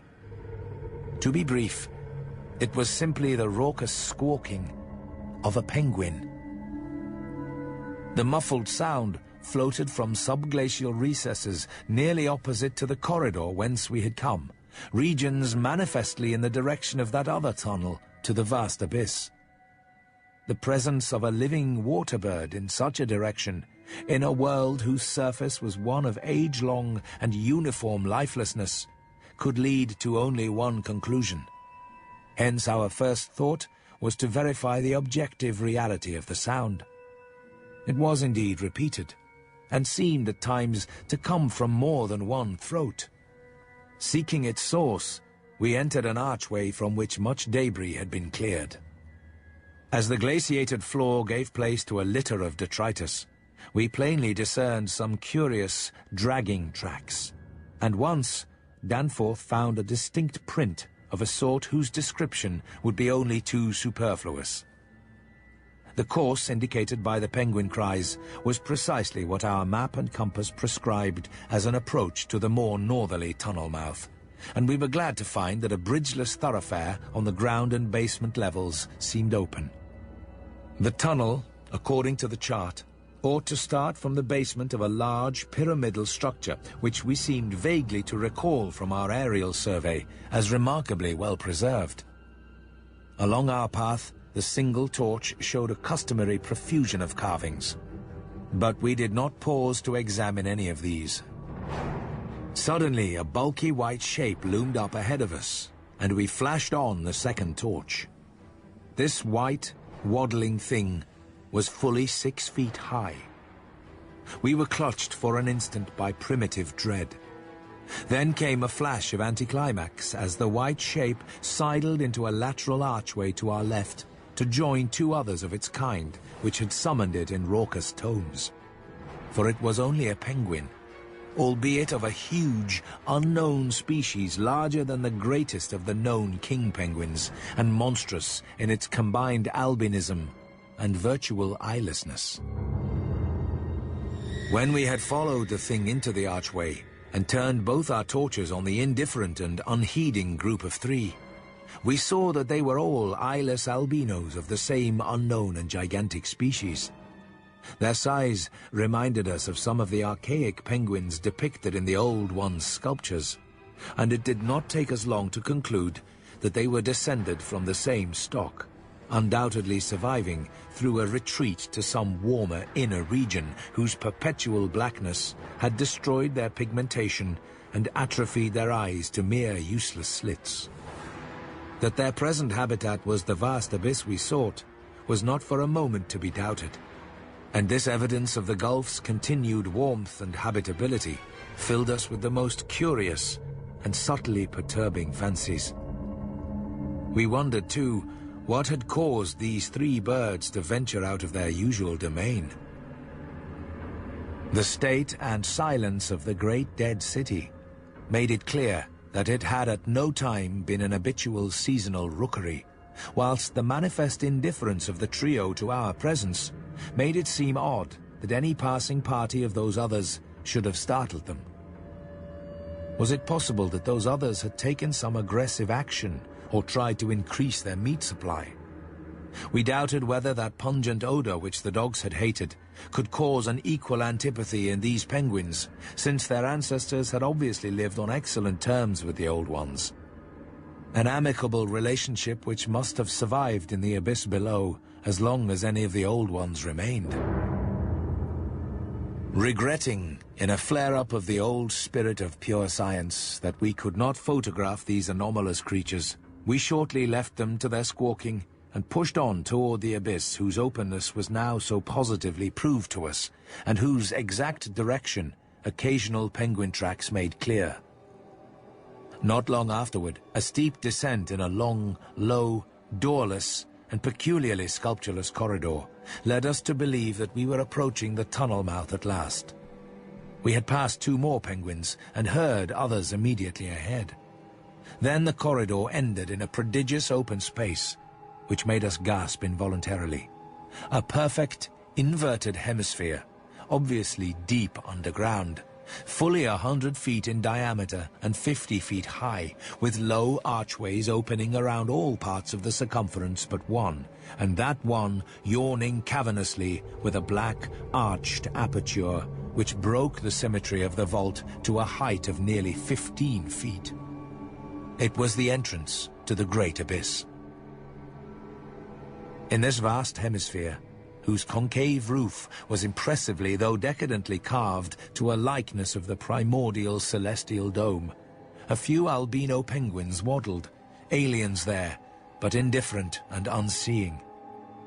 The black tunnel yawned indefinitely off at a steep, descending grade, its aperture adorned with grotesquely chiseled jambs and lintel. From that cryptical mouth, we fancied a current of slightly warmer air, and perhaps even a suspicion of vapor proceeded, and we wondered what living entities, other than penguins, the limitless void below, and the contiguous honeycombings of the land and the Titan Mountains, might conceal. We wondered, too, whether the trace of mountaintop smoke at first suspected by Poor Lake, as well as the odd haze we had ourselves perceived around the rampart-crowned peak, might not be caused by the tortuous channeled rising of some such vapor from the unfathomed regions of Earth's core. Entering the tunnel, we saw that its outline was, at least at the start, about 15 feet each way, sides, floor, and arched roof composed of the usual megalithic masonry. After about a quarter of a mile, the temperature was rapidly ascending, and we were not surprised to come upon a careless heap of material shudderingly familiar to us. It was composed of furs and tent cloth taken from Lake's camp, and we did not pause to study the bizarre forms into which the fabrics had been slashed. Slightly beyond this point, we noticed a decided increase in the size and number of the side galleries, and concluded that the densely honeycombed region beneath the higher foothills must now have been reached. The nameless scent was now curiously mixed with another and scarcely less offensive odor, of what nature we could not guess, though we thought of decaying organisms and perhaps unknown subterranean fungi. Then came a startling expansion of the tunnel for which the carvings had not prepared us. A broadening and rising into a lofty, natural-looking elliptical cavern with a level floor some 75 feet long and 50 broad, and with many immense side passages leading away into cryptical darkness. Though this cavern was natural in appearance, an inspection with both torches suggested that it had been formed by the artificial destruction of several walls between adjacent honeycombings. The walls were rough, and the high vaulted roof was thick with stalactites, but the solid rock floor had been smoothed off and was free from all debris, detritus, or even dust to a positively abnormal extent. Except for the avenue through which we had come, this was true of the floors of all the great galleries opening off from it, and the singularity of the condition was such as to set us vainly puzzling. The curious new fetor which had supplemented the nameless scent was excessively pungent here, so much so that it destroyed all trace of the other. Something about this whole place, with its polished and almost glistening floor, struck us as more vaguely baffling and horrible than any of the monstrous things we had previously encountered. The regularity of the passage immediately ahead, as well as the larger proportion of penguin droppings there, prevented all confusion as to the right course amidst this plethora of equally great cave mouths. Nevertheless, we resolved to retreat if any further complexity should develop, for dust tracks, of course, could no longer be expected. Upon resuming our direct progress, we cast a beam of torchlight over the tunnel walls and stopped short in amazement at the supremely radical change which had come over the carvings in this part of the passage. We realized, of course, the great decadence of the Old One's sculpture at the time of the tunneling, and had indeed noticed the inferior workmanship of the arabesques in the stretchers behind us. But now, in this deeper section beyond the cavern, there was a sudden difference wholly transcending explanation, a difference in basic nature as well as in mere quality, and involving so profound and calamitous a degradation of skill that nothing in the hitherto observed rate of decline could have led one to expect it. This new and degenerate work was coarse, bold, and wholly lacking in delicacy of detail. It was countersunk with exaggerated depth in bands following the same general line as the sparse cartouches of the earlier sections, but the height of the reliefs did not reach the level of the general surface. Danforth had the idea that it was a second carving, a sort of palimpsest formed after the obliteration of a previous design. In nature, it was wholly decorative and conventional and consisted of crude spirals and angles, roughly following the quintile mathematical tradition of the old ones, yet seemingly more like a parody than a perpetuation of that tradition. We could not get it out of our minds that some subtly but profoundly alien element had been added to the aesthetic feeling behind the technique. An alien element, Danforth guessed, that was responsible for the laborious substitution. That others had recently noticed this belt of carving was hinted by the presence of a used flashlight battery on the floor in front of one of the most characteristic cartouches. We saw and heard fewer penguins, but thought we caught a vague suspicion of an infinitely distant chorus of them somewhere deep within the earth. The new and inexplicable odor was abominably strong, and we could detect scarcely a sign of that other nameless scent. Puffs of visible vapor ahead bespoke increasing contrasts in temperature, and the relative nearness of the sunless sea cliffs of the great abyss. Then, quite unexpectedly, we saw 4 obstructions on the polished floor ahead. Obstructions which were quite definitely not penguins. Danforth and I approached the 4 sprawling and incomplete obstructions slowly and reluctantly.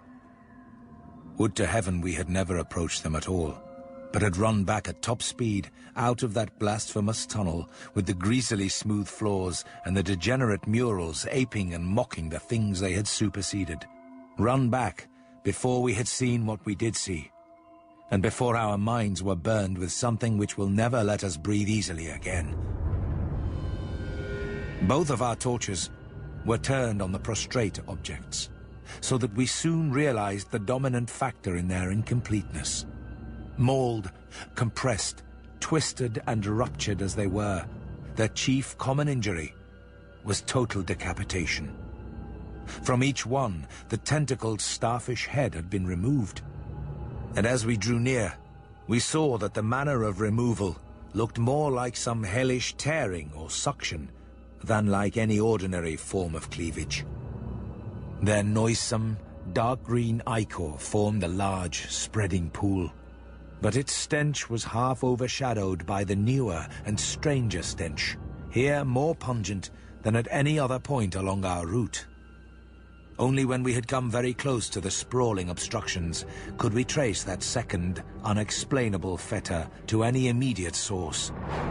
And the instant we did so, Danforth, remembering certain very vivid sculptures of the Old One's history in the Permian Age 150 million years ago, gave vent to a nerve-tortured cry which echoed hysterically through that vaulted and archaic passage with the evil palimpsest carvings.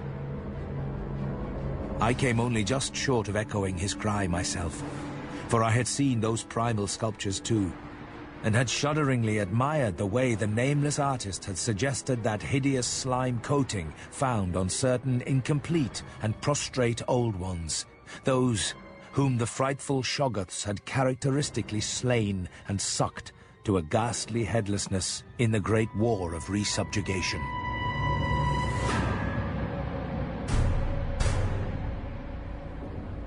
And now, when Danforth and I saw the freshly glistening and reflective, iridescent black slime which clung thickly to those headless bodies and stank obscenely with that new odor whose cause only a diseased fancy could envisage, clung to those bodies and sparkled less voluminously on a smooth part of the accursedly resculptured wall in a series of grouped dots, we understood the quality of cosmic fear to its uttermost depths. It was not fear of those 4 missing others, for all too well did we suspect they would do no harm again. Poor devils. After all, they were not evil things of their kind. They were the men of another age and another order of being. Nature had played a hellish jest on them, as it will on any others that human madness, callousness, or cruelty may hereafter dig up in that hideously dead or sleeping polar waste. And this was their tragic homecoming. They had not been even savages, for what indeed had they done? That awful awakening in the cold of an unknown epoch. Perhaps an attack by the furry, frantically barking quadrupeds, and a dazed defense against them and the equally frantic white simians with the queer wrappings and paraphernalia. Poor Lake.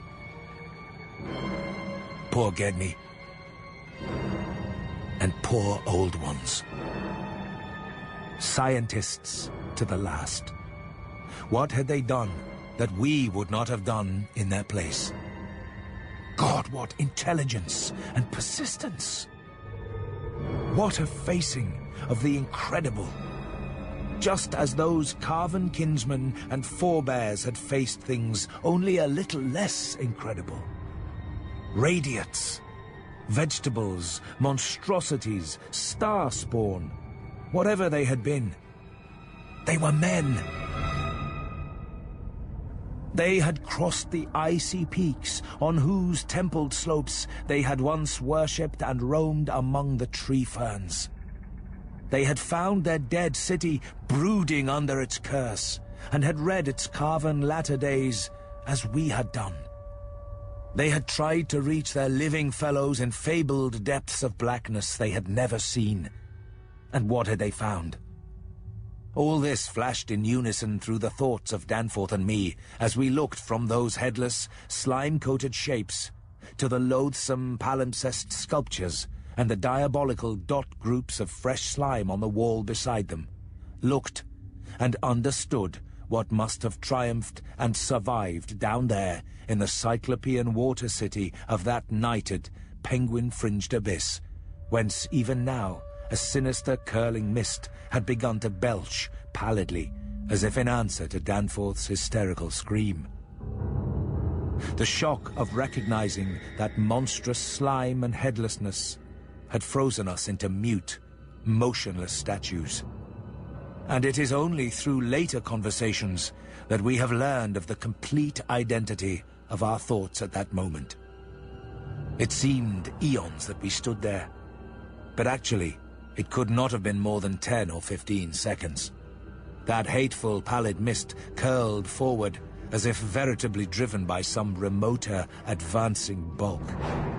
And then came a sound which upset much of what we had just decided, and in so doing, broke the spell and enabled us to run like mad past squawking, confused penguins over our former trail back to the city, along ice-sunken, megalithic corridors to the great open circle, and up that archaic spiral ramp in a frenzied, automatic plunge for the sane outer air and light of day.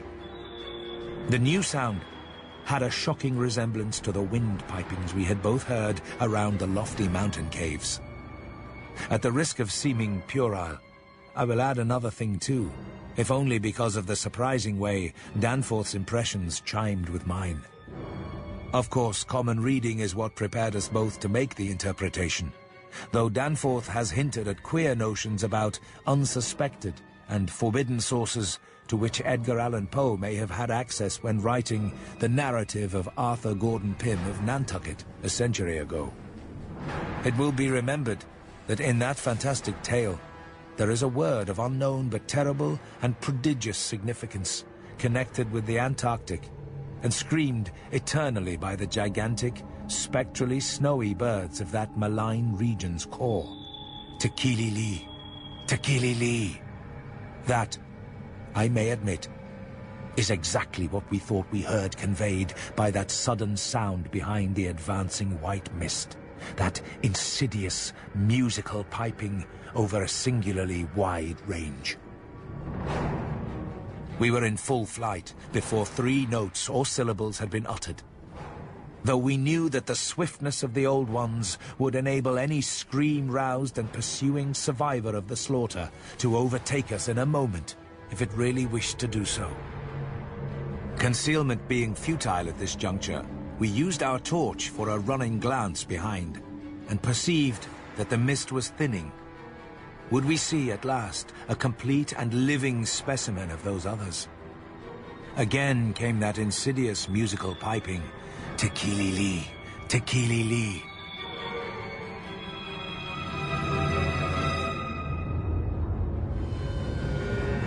Thank heaven we did not slacken our run.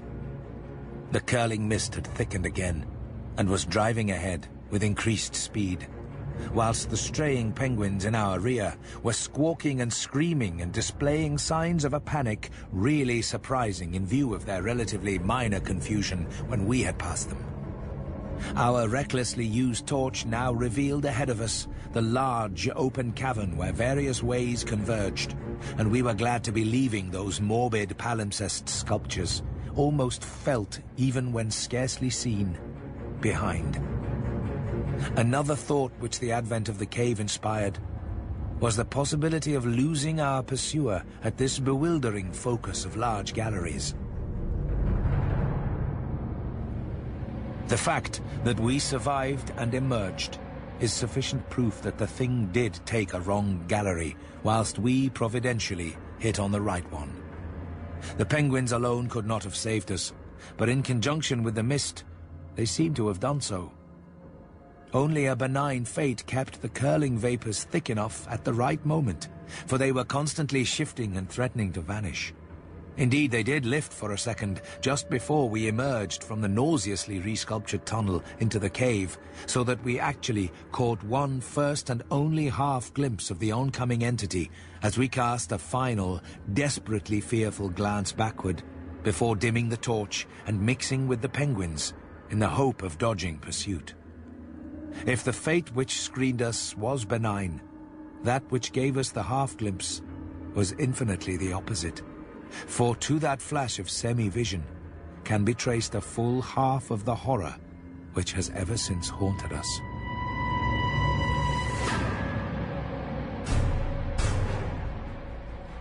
So we glanced back simultaneously, it would appear, though no doubt the incipient motion of one prompted the imitation of the other. As we did so, we flashed both torches full strength at the momentarily thinned mist. Either from sheer primitive anxiety to see all we could, or in a less primitive but equally unconscious effort to dazzle the entity before we dimmed our light and dodged among the penguins of the labyrinth center ahead. Unhappy act. Not Orpheus himself, or Lot's wife, paid much more dearly for a backward glance. And again came that shocking, wide-ranged piping, "Tekili-li, Tekili-li."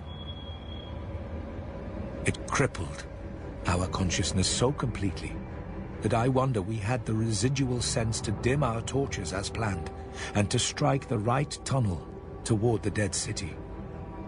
Instinct alone must have carried us through.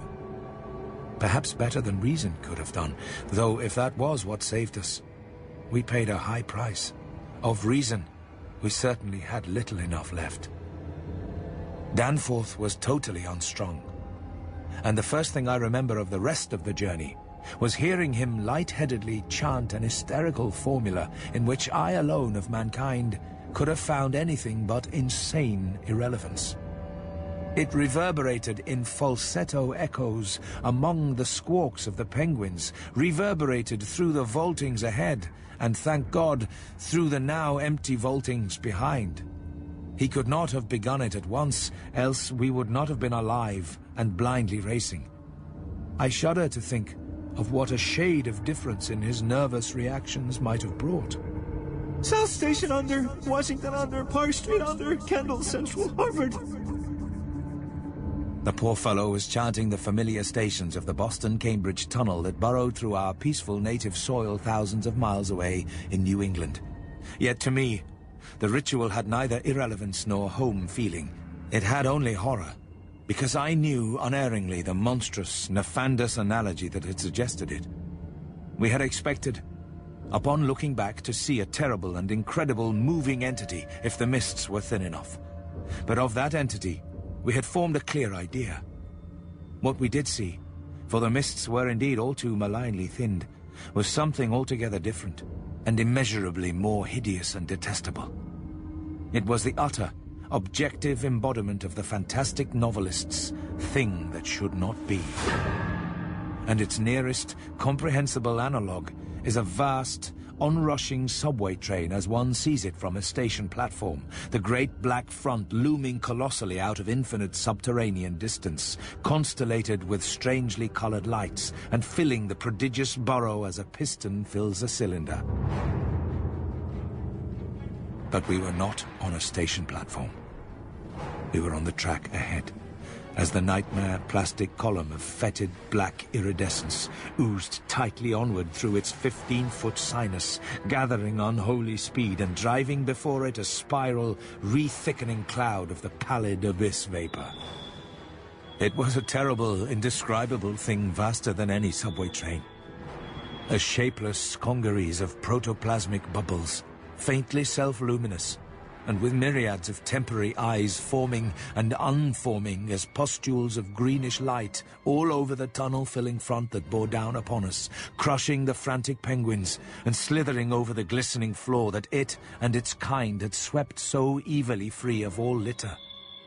Still came that eldritch, mocking cry, "Tekili-li, Tekili-li," And at last we remembered that the demoniac Shoggoths, given life, thought, and plastic organ patterns solely by the Old Ones, and having no language save that which the dot groups expressed, had likewise no voice save the imitated accents of their bygone masters. Danforth and I have recollections of emerging into the great sculptured hemisphere, and of threading our back trail through the cyclopean rooms and corridors of the dead city. Yet these are purely dream fragments, involving no memory of volition, details, or physical exertion.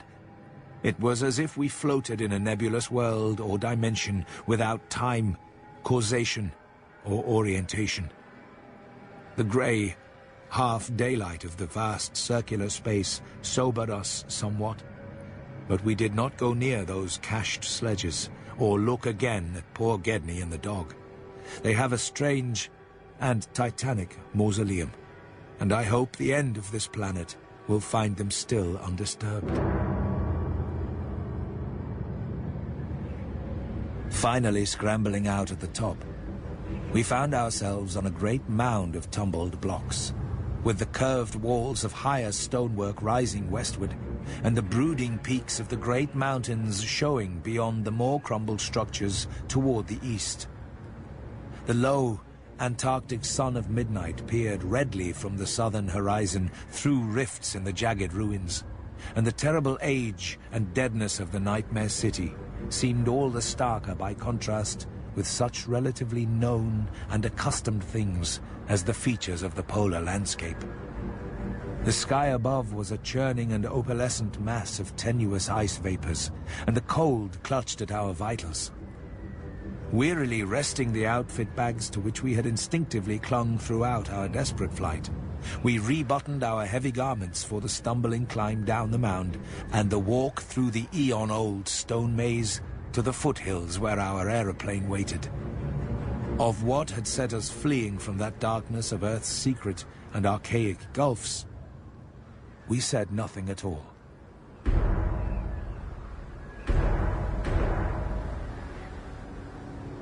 There now lay revealed on the ultimate white horizon behind the grotesque city, a dim, elfin line of pinnacled violet, whose needle-pointed heights loomed dreamlike against the beckoning rose color of the western sky. Up toward the shimmering rim sloped the ancient tableland, the depressed course of the bygone river traversing it as an irregular ribbon of shadow. For a second, we gasped in admiration of the scene's unearthly cosmic beauty. And then, vague horror began to creep into our souls. For this far violet line could be nothing else than the terrible mountains of the Forbidden Land, highest of Earth's peaks and focus of Earth's evil, harborers of nameless horrors and Archean secrets, shunned and prayed to by those who feared to carve their meaning, untrodden by any living thing on Earth, but visited by the sinister lightnings and sending strange beams across the plains in the polar night.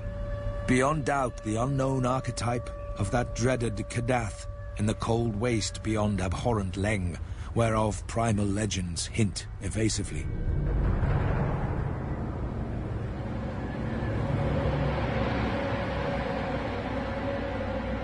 If the sculptured maps and pictures in that pre-human city had told truly, these cryptic, violet mountains could not be much less than 300 miles away. Yet nonetheless sharply did their dim, elfin essence appear above that remote and snowy rim, like the serrated edge of a monstrous alien planet about to rise into unaccustomed heavens.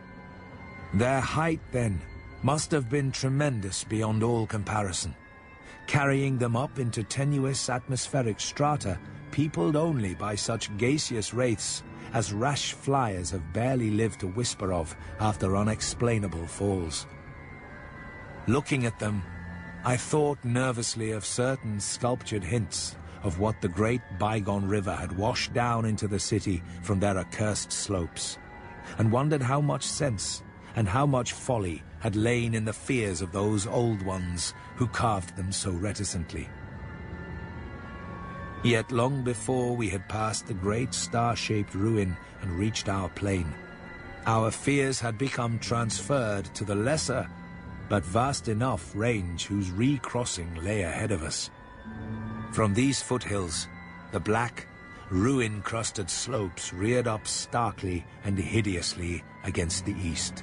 And when we thought of the frightful amorphous entities that might have pushed their fetidly squirming way even to the topmost hollow pinnacles, we could not face without panic the prospect of again sailing by those suggestive skyward cave mouths where the wind made sounds like an evil musical piping over a wide range. To make matters worse, we saw distinct traces of local mist around several of the summits, as poor Lake must have done when he made that early mistake about volcanism, and thought shiveringly of that kindred mist from which we had just escaped, of that, and of the blasphemous, horror-fostering abyss whence all such vapors came. All was well with the plane, and we clumsily hauled on our heavy flying furs. Danforth got the engine started without trouble, and we made a very smooth takeoff over the Nightmare City.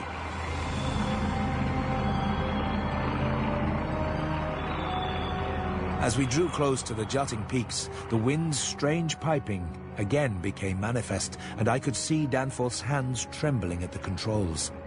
Rank amateur that I was, I thought at that moment that I might be a better navigator than he in effecting the dangerous crossing between pinnacles. And when I made motions to change seats and take over his duties, he did not protest. I tried to keep all my skill and self-possession about me, and stared at the sector of reddish farther sky betwixt the walls of the pass, resolutely refusing to pay attention to the puffs of mountaintop vapor, and wishing that I had wax-stopped ears like Ulysses's men off the Siren's coast to keep that disturbing windpiping from my consciousness. But Danforth, released from his piloting and keyed up to a dangerous, nervous pitch, could not keep quiet. I felt him turning and wriggling about as he looked back at the terrible, receding city, ahead at the cave-riddled, cube-barnacled peaks, sidewise at the bleak sea of snowy, rampart-strewn foothills, and upward at the seething, grotesquely clouded sky. It was then, just as I was trying to steer safely through the pass, that his mad shrieking brought us so close to disaster by shattering my tight hold on myself and causing me to fumble helplessly with the controls for a moment. A second afterward, my resolution triumphed, and we made the crossing safely. Yet I am afraid that Danforth will never be the same again.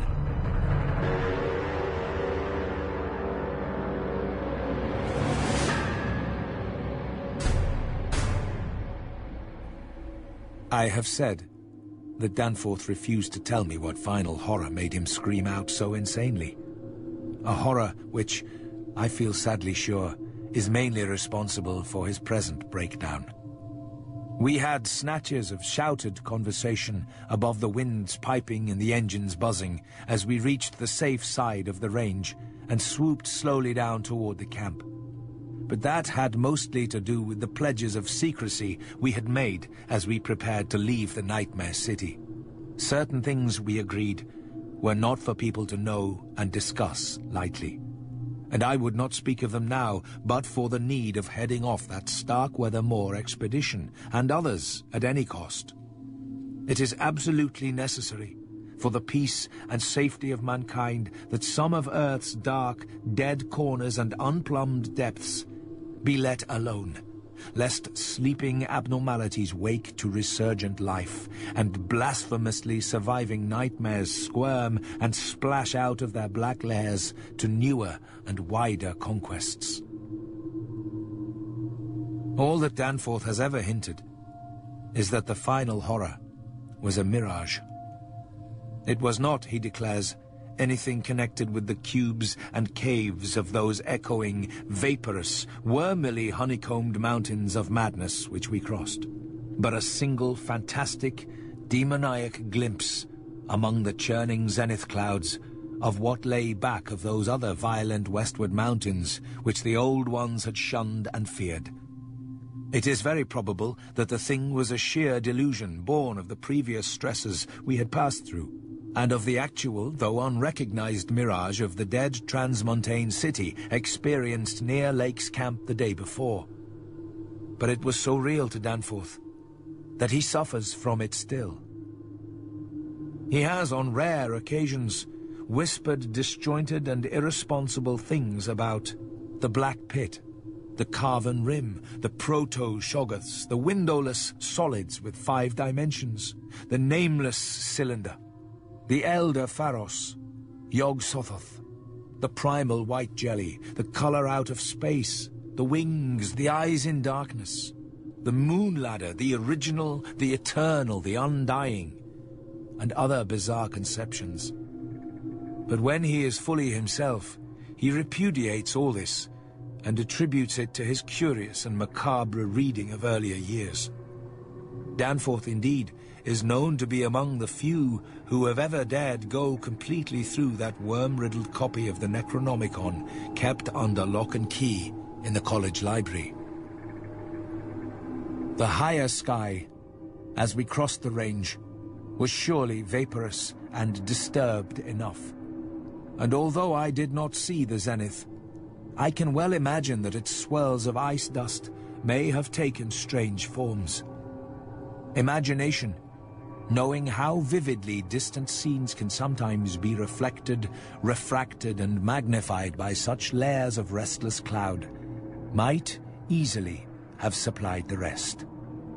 And of course, Danforth did not hint any of these specific horrors till after his memory had had a chance to draw on his bygone reading.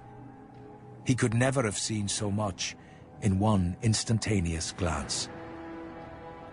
At the time, his shrieks were confined to the repetition of a single, mad word, of all too obvious source. Tekili-li. Tekili-li.